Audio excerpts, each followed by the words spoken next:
ശക്തമായിട്ടൊന്ന് പ്രാർത്ഥിച്ചേക്കണം. ഇന്നത്തെ ഒരു ശുശ്രൂഷയിലൂടെ കർത്താവ് നമുക്കൊരു വലിയൊരു വെളിച്ചം തരാൻ വേണ്ടി പ്രാർത്ഥിക്കണം. കർത്താവിൻ്റെ വചനം, കർത്താവിൻ്റെ സ്നേഹം അറിയുന്ന സമയമാണ്, കർത്താവിൻ്റെ വചനം കേൾക്കുന്ന സമയം. നമ്മളോട് ആളുകൾ സംസാരിക്കാറുണ്ട്. നിങ്ങളോട് ആളുകൾ മിണ്ടാറുണ്ടോ? ഉണ്ട്. വഴക്കാണോ ഉണ്ടാക്കുന്നത്, അതോ സ്നേഹത്തോടെയാണോ കൂടുതൽ ആൾക്കാർ സംസാരിക്കുന്നത്? സ്നേഹമായിരിക്കും അല്ലേ? ആൾക്കാർ നമ്മൾ നമ്മുടെ പ്രിയപ്പെട്ടവരോടൊക്കെ നമ്മുടെ സ്നേഹം പ്രകടിപ്പിക്കുന്ന ഒരു രീതിയാണ് നമ്മൾ അവരോട് സംസാരിക്കും.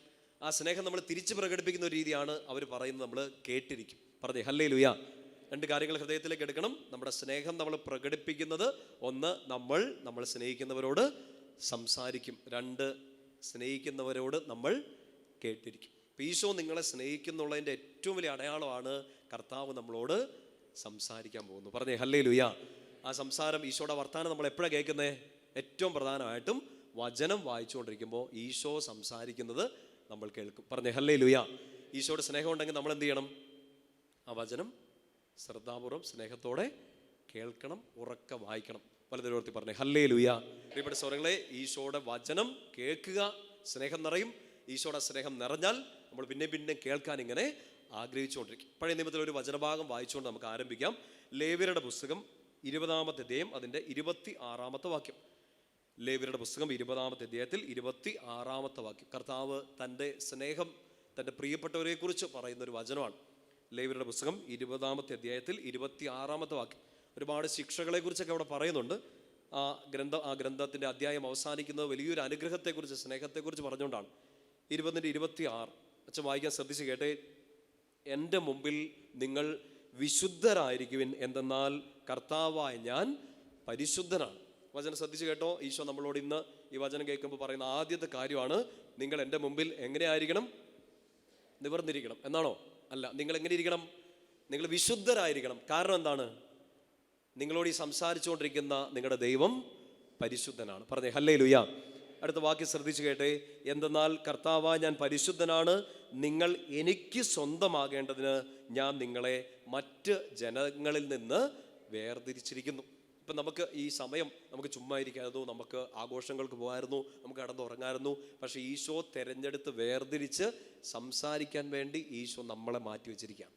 അതിൻ്റെ കാരണം എന്താണ്? നമുക്ക് ഒത്തിരി രോഗം, ഒത്തിരി സങ്കടം, ഒത്തിരി വേദന ഒക്കെ ഉള്ളതുകൊണ്ട് ഈശോയ്ക്ക് നമ്മളോടൊന്ന് മിണ്ടണം തോന്നി ആണോ? അല്ല, ഒറ്റ കാരണം, സ്നേഹം. ഞാൻ നിങ്ങളെ സ്നേഹിക്കുന്നത് കൊണ്ട് മറ്റ് ജനങ്ങളിൽ നിന്ന് നിങ്ങളെ ഞാൻ വേർതിരിച്ച് മാറ്റി വെച്ചിരിക്കുന്നു. പറഞ്ഞേ ഹല്ലേലൂയ. വചനം ഒന്നുകൂടെ ഉറക്കെ ശ്രദ്ധിച്ച് കേട്ടെ. എൻ്റെ മുൻപിൽ നിങ്ങൾ വിശുദ്ധരായിരിക്കുവിൻ, എന്തെന്നാൽ കർത്താവായ ഞാൻ പരിശുദ്ധനാണ്, നിങ്ങൾ എനിക്ക് സ്വന്തമാകേണ്ടതിന് ഞാൻ നിങ്ങളെ മറ്റ് ജനങ്ങളിൽ നിന്ന് വേർതിരിച്ചിരിക്കുന്നു. അപ്പോൾ ഈശോ എന്തിനാണ് നമ്മളെ തിരഞ്ഞെടുത്തത്? ഈശോ എന്തിനാണ് നമുക്ക് വചനം പറഞ്ഞു തരുന്നത്? ഈശോ എന്തിനാണ് വിശുദ്ധ കുർബാനയിലൂടെ നമ്മളിലേക്ക് വരുന്നത്? ഒറ്റ കാര്യം, എന്നെ ഈശോ സ്നേഹിക്കുന്നു. ഒന്ന് ഉറക്കെ പറഞ്ഞേ, എന്നെ ഈശോ സ്നേഹിക്കുന്നു. പറഞ്ഞേ. നിങ്ങളെ പകുതി പേരെ സ്നേഹിക്കുന്നുള്ളൂ ഈശോ. നല്ല ഉറക്കെ പറഞ്ഞു, നല്ല ബോധ്യത്തോടെ പറഞ്ഞേ, എന്നെ ഈശോ സ്നേഹിക്കുന്നു. സംശയമുണ്ടോ? ഉണ്ടോ? ഇല്ല, ഈശോ സ്നേഹിക്കുന്നുണ്ട്. പറഞ്ഞേ ഹല്ലേലൂയ. അതുകൊണ്ടാണ് പൗലോസ്ലീഹയുടെ നല്ല സുന്ദരമായ ഒരു സ്റ്റേറ്റ്മെന്റ് നമ്മുടെ ഹൃദയത്തിൽ കിടക്കുന്ന ഒരു വചനഭാഗമാണ് 2 കൊരിന്തോസ് 5:14. ക്രിസ്തുവിൻ്റെ സ്നേഹം ഞങ്ങൾക്ക് ഉത്തേജനം നൽകുന്നു. ക്രിസ്തുവിൻ്റെ സ്നേഹം ഞങ്ങൾക്ക് ഉത്തേജനം നൽകുന്നു. ഇപ്പം ഈശോ നമ്മളെ സ്നേഹിക്കുന്നുണ്ട് എന്ന് നമുക്ക് ബോധ്യമുണ്ട്, അത് ഉറക്കെ നമ്മൾ ഏറ്റു പറയുകയും ചെയ്യുന്നുണ്ട്. പക്ഷെ അപ്പം തന്നെ നമുക്ക് വേദനകളും ബുദ്ധിമുട്ടുകളും ഒക്കെ ഉണ്ട്, ഒത്തിരി പ്രശ്നങ്ങൾ, പ്രതിസന്ധികളുണ്ട്. പക്ഷെ നമ്മൾ തോറ്റു കൊടുക്കാതിരിക്കുന്ന ഒറ്റ കാര്യം, ഈ സ്നേഹം നമുക്കുള്ളത് കൊണ്ട് ഈ കടത്തെ അതിജീവിക്കാനും, ഈ പ്രശ്നത്തെ അതിജീവിക്കാനും, ഈ പിശാചിനെ ചെറുക്കാനും, ഈ പ്രലോഭനങ്ങളോട് നോ പറയാനും ഒക്കെ നമുക്കൊരു ഉത്തേജനം ഉണ്ട്. ആ ഉത്തേജനം എവിടുന്നാണ്? ഈശോയുടെ സ്നേഹത്തിൽ നിന്ന്. പറഞ്ഞേ ഹല്ലേലൂയ. ശക്തിയോടെ പറഞ്ഞേ ഹല്ലേലൂയ. ആ സ്നേഹം കിട്ടാറുണ്ടോ നിങ്ങൾക്ക്? ഉണ്ടോ? ഇന്ന് ഭയങ്കര ബുദ്ധിമുട്ടുള്ളൊരു വചന ശുശ്രൂഷയായിരിക്കും കേട്ടോ. ഞാനത് ഇപ്പോഴേ പറഞ്ഞേക്കാം. നിങ്ങൾ ഇതുവരെ ഇവിടെ വന്ന് കൂടിയ ഏകദിന ധ്യാനങ്ങളിൽ ഏറ്റവും ബുദ്ധിമുട്ടേറി നിങ്ങൾ കേൾക്കാൻ പോകുന്നൊരു ദിവസമായിരിക്കും. ഏറ്റവും ബുദ്ധിമുട്ടേറി പറയാൻ പോകുന്നൊരു ദിവസമാണ് എനിക്കും. കാരണം അത് വളരെ പ്രധാനപ്പെട്ടതാണ്. ഇത് സാത്താൻ്റെ നരകവാതിലുകളെ പിടിച്ചു കുലുക്കി കളയുന്ന ഒരു കാര്യം പരിശുദ്ധാത്മാവിന് ഇന്ന് നിങ്ങളോട് സംസാരിക്കാനുണ്ട്. നിങ്ങളോട് സ്നേഹമുള്ളതുകൊണ്ട് ഈശോ അതിന്ന് നിങ്ങളോട് മാത്രമായിട്ട് പറയും. പറഞ്ഞേ ഹല്ലേലൂയ. ശക്തിയോട് പറഞ്ഞേ ഹല്ലേലൂയ. 2 കൊരിന്തോസ് 5:14 എടുത്തേ. ഈശോയുടെ ആ സ്നേഹത്തെക്കുറിച്ച് പൗലോസ്ലീഹ പറഞ്ഞിരുന്ന സുന്ദരമായ കാര്യമാണ്. 2 കൊറിന്ത്യൻസ് 5:14. 2 കൊരിന്തോസ് 5:14. പെട്ടെന്ന് എടുക്കാം വചനഭാഗങ്ങൾ. 2 കൊരിന്തോസ് 5:14 നമുക്ക് ഒരുമിച്ച് ഉറക്കെ വായിക്കാം. ഒരുവൻ എല്ലാവർക്കും വേണ്ടി മരിച്ചെന്നും അതിനാൽ എല്ലാവരും മരിച്ചെന്നും ഞങ്ങൾക്ക് ബോധ്യമുള്ളതിനാൽ ക്രിസ്തുവിൻ്റെ സ്നേഹം ഞങ്ങൾക്ക് ഉത്തേജനം നൽകുന്നു. അപ്പം നമുക്ക് നമ്മുടെ ജീവിതത്തിൻ്റെ എല്ലാ പ്രതിസന്ധികളെയും, എല്ലാ രോഗങ്ങളെയും, എല്ലാ ബുദ്ധിമുട്ടുകളെയും, കണ്ണുനീരുകളെ, പരാജയങ്ങളെ, നമ്മളിപ്പോൾ ഡെയിലി ലൈഫിൽ നമ്മൾ അനുഭവിച്ചുകൊണ്ടിരിക്കുന്ന പ്രതിസന്ധികളെ എല്ലാം അതിജീവിക്കാനുള്ള ഉത്തേജനം എവിടുന്ന് കിട്ടുന്നു? ക്രിസ്തുവിൻ്റെ സ്നേഹത്തിൽ നിന്ന് കിട്ടുന്നു. പറഞ്ഞേ ഹല്ലേലൂയ. ആ സ്നേഹം എങ്ങനെയാണ് ഈശോ തന്നേന്നാ പൗലോസ്ലീഹ പറയണേ? പൗലോസ്ലീഹ പറയാണ്, ഏത് പ്രശ്നത്തെയും നമുക്ക് അതിജീവിക്കാൻ, പരിശുദ്ധിയിൽ ജീവിക്കാൻ, വിശുദ്ധിയിൽ ജീവിക്കാൻ ഒറ്റ കാര്യം എനിക്ക് ഉത്തേജനം നൽകുന്നു. എന്ത് കാര്യമാണ്? ഈശോയുടെ സ്നേഹം. പറ, ആ സ്നേഹം എങ്ങനെയാണ് എനിക്ക് കിട്ടിയത്? പൗലോസ്ലീഹ എങ്ങനെ പറയുക? ആ വാക്യത്തിൻ്റെ ആദ്യ ഭാഗം വായിച്ചേ, ഉറക്കെ വായിക്കുക. ഒരുവൻ എല്ലാവർക്കും വേണ്ടി മരിച്ചു. അവിടെ നിർത്തിക്കേ, നല്ല ശ്രദ്ധയോടെ അത് മനസ്സിലാക്കുക. ഒരാൾ എല്ലാവർക്കും വേണ്ടി മരിച്ചു. അതാരാണ്? ഈശോ. എങ്ങനെ മരിച്ചു? കുരിശിൽ ഈശോ എല്ലാവർക്കും വേണ്ടി മരിച്ചു. പൗലോസ്ലീഹ പറയാണ്, ഈശോ കുരിശിൽ മരിച്ചത് കൊണ്ട്, ആ മരിച്ചത് വെറുതെ അല്ല, എന്നോടുള്ള സ്നേഹം കൊണ്ടാണ്. അങ്ങനെ എനിക്ക് വേണ്ടി സ്നേഹം കൊണ്ട് മരിച്ച മറ്റൊരാളില്ലാത്തത് കൊണ്ട് ആ സ്പെഷ്യൽ സ്നേഹം, ക്രിസ്തുവിന് മാത്രം തരാൻ പറ്റുന്ന ആ സ്നേഹം എനിക്ക് ഉത്തേജനം നൽകുന്നു. പിടികിട്ടിയോ? പറഞ്ഞേ ഹല്ലേലൂയ.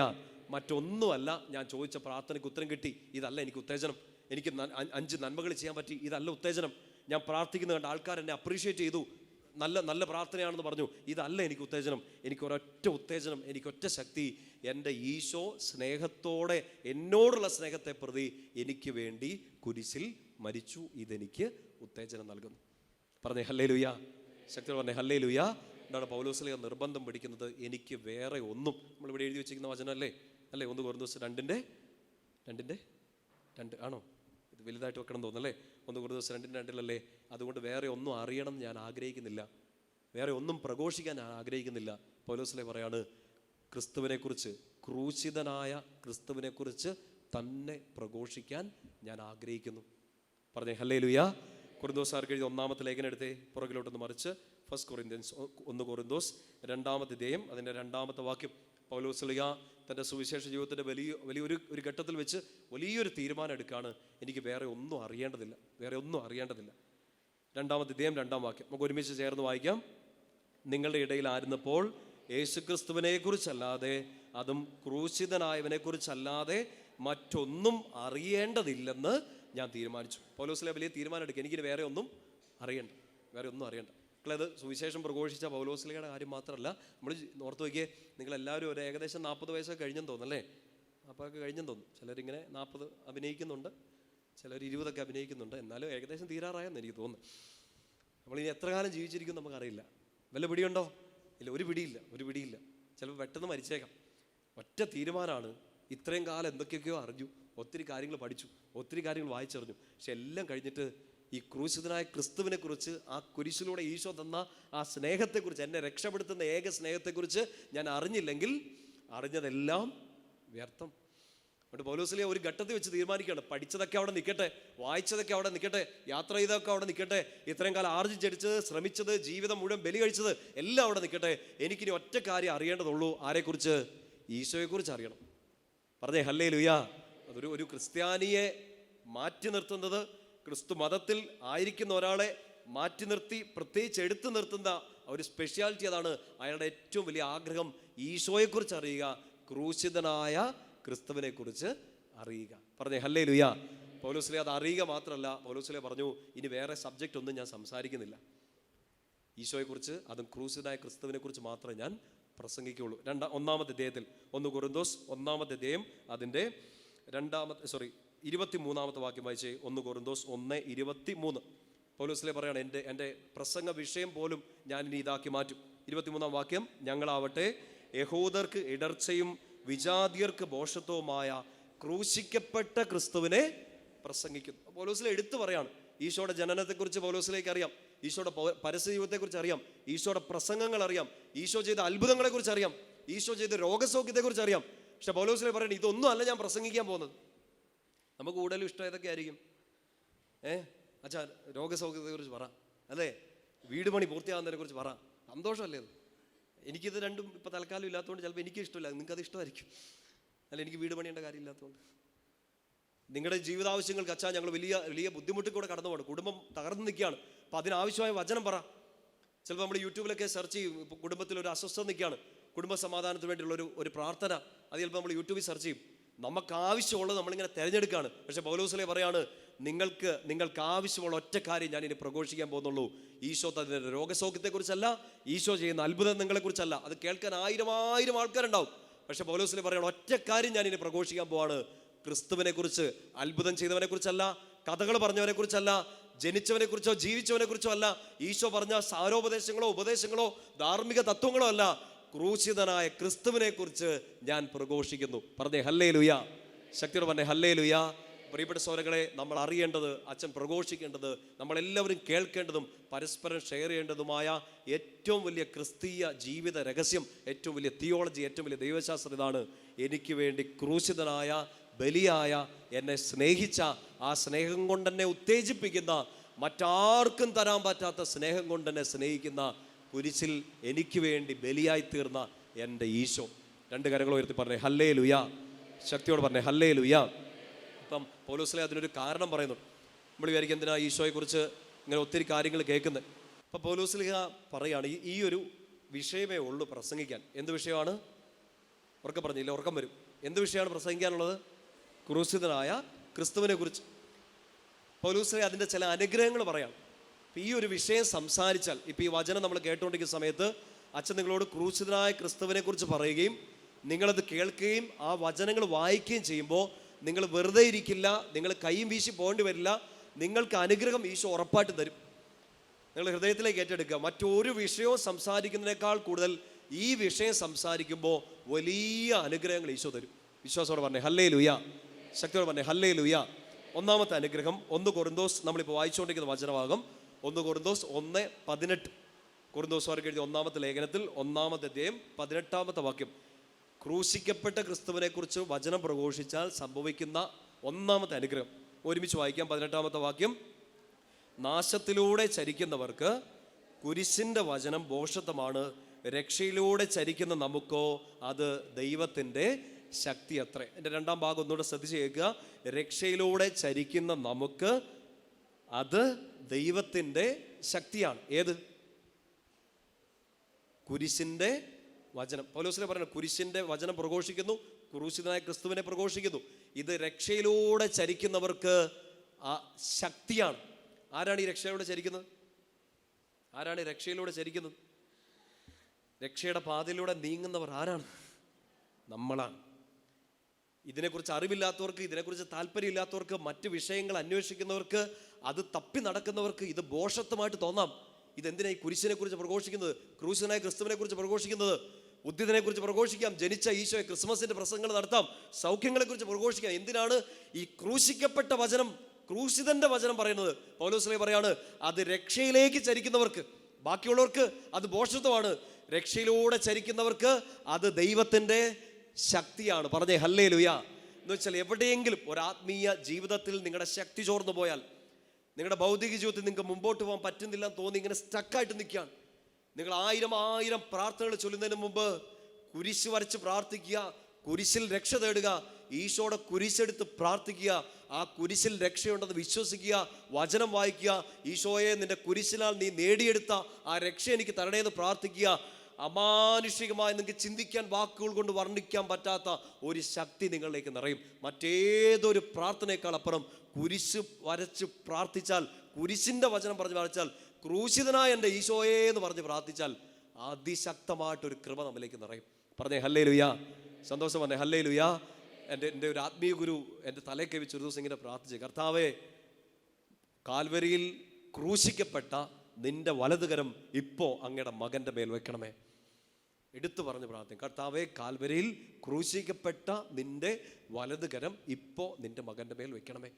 ഈ സഭയുടെ എല്ലാ പ്രാർത്ഥനകളും നമ്മൾ ചെല്ലുന്നത് കുരിശടയാളം വരച്ചുകൊണ്ടാണ്, കുരിശിൻ്റെ വചനം പ്രഘോഷിച്ചുകൊണ്ടാണ്. എവിടെയൊക്കെ കുരിശിൻ്റെ വചനം പ്രഘോഷിക്കപ്പെടുന്നു അവിടെയൊക്കെ തിന്മയുടെ വാതിലുകൾ കിടന്നിളകും. എവിടെയൊക്കെ ഒരു ഭവനത്തിൽ ഒരു വ്യക്തി കുരിശിൻ്റെ വചനം പറഞ്ഞ് പ്രാർത്ഥിക്കുന്നോ, കുരിശ് വരച്ച് പ്രാർത്ഥിക്കുന്നോ, ആ വീട്ടിൽ തിന്മയ്ക്ക് പിടിച്ചു നിൽക്കാൻ പറ്റില്ല. പറഞ്ഞേ ഹല്ലേലൂയ. അപ്പം നമുക്കത് ആത്മീയ കാര്യങ്ങളാകട്ടെ ഭൗതിക കാര്യങ്ങളാകട്ടെ, എൻ്റെ പ്രിയപ്പെട്ട സഹോദരങ്ങളെ, കുരിശിൻ്റെ വചനം പ്രഘോഷിക്കുക. ക്രൂശിതനായ ക്രിസ്തുവിനെ കുറിച്ച്, ആ കുരിശിലൂടെ ഈശോ നേടിത്തന്ന രക്ഷയെക്കുറിച്ച് നിങ്ങൾ വായിക്കുക, പ്രാർത്ഥിക്കുക, ആ വചനങ്ങൾ ധ്യാനിച്ചുകൊണ്ടിരിക്കുക. വലിയ ശക്തി നമ്മളിലേക്ക് നിറയും. പൗലോസ് പറയാണത് രക്ഷയിലൂടെ ചരിക്കുന്നവർക്ക് ദൈവത്തിൻ്റെ ശക്തിയാണ്. പറഞ്ഞേ ഹല്ലേലൂയ. ശക്തിയോട് പറഞ്ഞേ ഹല്ലേലൂയ. രണ്ടാമത്തെ ഒരു കാര്യം, എഫേസ്യർക്കാർക്ക് എഴുതിയ ലേഖനത്തിൽ 6-ാം അധ്യായം അതിൻ്റെ 14-ാമത്തെ വാക്യം. നല്ല മനസ്സോടെ ഇത് പഠിച്ച് മുമ്പോട്ട് പോകണം കേട്ടോ. പൗലോസ്ലീഹ ഈ കുരിശിൻ്റെ വചനം പ്രഘോഷിക്കാൻ തീരുമാനിച്ചതിൻ്റെ പിന്നിലുള്ള കാര്യം, ഒന്നാമത്തെ കാര്യം, എനിക്ക് ഏറ്റവും ശക്തി നൽകുന്നത് കുരിശിൻ്റെ വചനമാണ്, കുരിശിൻ്റെ പ്രഘോഷമാണ്, ക്രൂശിതൻ്റെ സ്നേഹമാണ്. രണ്ടാമത്തെ ഒരു കാര്യം, ഗലാത്യർക്ക് എഴുതിയ ലേഖനം കേട്ടോ, മാറിപ്പോയി. ഗലാത്യർക്ക് എഴുതിയ ലേഖനം 6-ാം അധ്യായത്തിൽ 14-ാമത്തെ വാക്യം. ഗലാത്യ 6:14 ഒരുമിച്ച് ഉറക്കെ വായിക്കാം. കിട്ടിയോ? ഗലാത്യ 6:14 ഒരുമിച്ച് വായിച്ചേ. നമ്മുടെ കർത്താവായ യേശുക്രിസ്തുവിൻ്റെ കുരിശിലല്ലാതെ മറ്റൊന്നിലും മേന്മ ഭാവിക്കാൻ എനിക്കിടയാവാതിരിക്കട്ടെ. അവനെ പ്രതി ലോകം എനിക്കും ഞാൻ ലോകത്തിനും ക്രൂശിതനായിരിക്കും. പൗലോസ് പറയുന്ന വാക്യം നന്നായിട്ട് മനസ്സിലാക്കുക. ഈശോയുടെ കുരിശിലല്ലാതെ മറ്റൊന്നിലും മേന്മ ഭാവിക്കാൻ എനിക്ക് ഇടയാവാതിരിക്കട്ടെ. മേന്മ ഭാവിക്കുക എന്നൊക്കെ വെച്ചാൽ എന്താ? പൊങ്ങച്ചം കാണിക്കുക എന്നുള്ളതല്ല. നമുക്കിപ്പോൾ ഇത് ഇങ്ങനെ ചിന്തിച്ചേ, നമുക്ക് അഭിമാനിക്കാൻ പറ്റുന്ന, നമുക്കൊരു കോൺഫിഡൻസ് തരുന്ന നമ്മുടെ ആരോഗ്യമുണ്ട്, നമ്മുടെ സമ്പത്തുണ്ട്, നമ്മുടെ ബന്ധുബലമുണ്ട്, നമ്മൾ ആർജിച്ചെടുത്ത് നമ്മുടെ പേരുണ്ട്. ഇതൊക്കെ നമുക്കൊരു ശക്തി തരും, ഇല്ലേ? ശരിയാണോ? ഹലോ, ഒന്നും മിണ്ടുന്നില്ലോ. നിങ്ങളുടെ ആരോഗ്യം നിങ്ങൾക്കൊരു ആത്മവിശ്വാസം തരുന്നില്ലേ?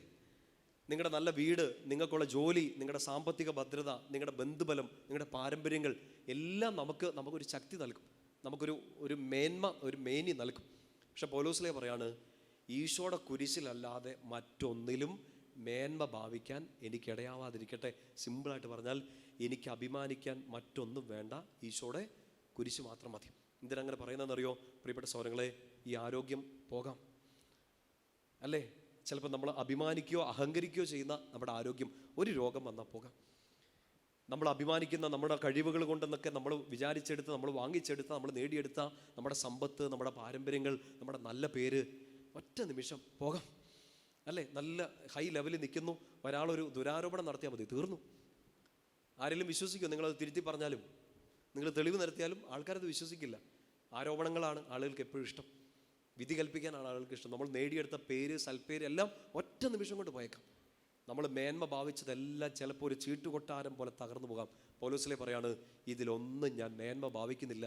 പഠിച്ചതിലോ നേടിയെടുത്തതിലോ ആരോഗ്യത്തിലോ കഴിവുകളിലോ സൗന്ദര്യത്തിലോ ഒന്നിലും മേനി ഭാവിക്കുന്നില്ല. ഒറ്റ കാര്യത്തിൽ ഞാൻ മേനി ഭാവിക്കുന്നു. എന്താണത്? സമ്പത്ത് പോയാലും, പ്രിയപ്പെട്ടവരിട്ടേച്ച് പോയാലും, ആശ്രയിച്ചതെല്ലാം തകർന്നു പോയാലും, അപ്പോഴും എന്നെ സ്നേഹിച്ചുകൊണ്ട് ഒരാളുണ്ടാകും. കുരിശിൽ കരങ്ങൾ വിരിച്ചു പിടിച്ച ക്രൂശിതനായ എൻ്റെ ഈശോ. പറഞ്ഞേ ഹല്ലേലൂയാ. പൗലോസ് പറയാണ്, ഈ സ്നേഹം എനിക്കുള്ളതുകൊണ്ട് വേറെ ഒന്നും എനിക്കറിയണ്ട, വേറെ ഒന്നും എനിക്ക് പ്രഘോഷിക്കേണ്ട, വേറെ ഒന്നിലും എനിക്ക് രക്ഷയില്ല, വേറെ ഒന്നും എനിക്ക് ശക്തി നൽകുന്നില്ല, വേറെ ഒന്നിലും എനിക്ക് മേന്മ ഭാവിക്കാനില്ല, എൻ്റെ ക്രൂശിതനായ, എനിക്ക് വേണ്ടി ക്രൂശിതനായ ഈശോയിലല്ലാതെ.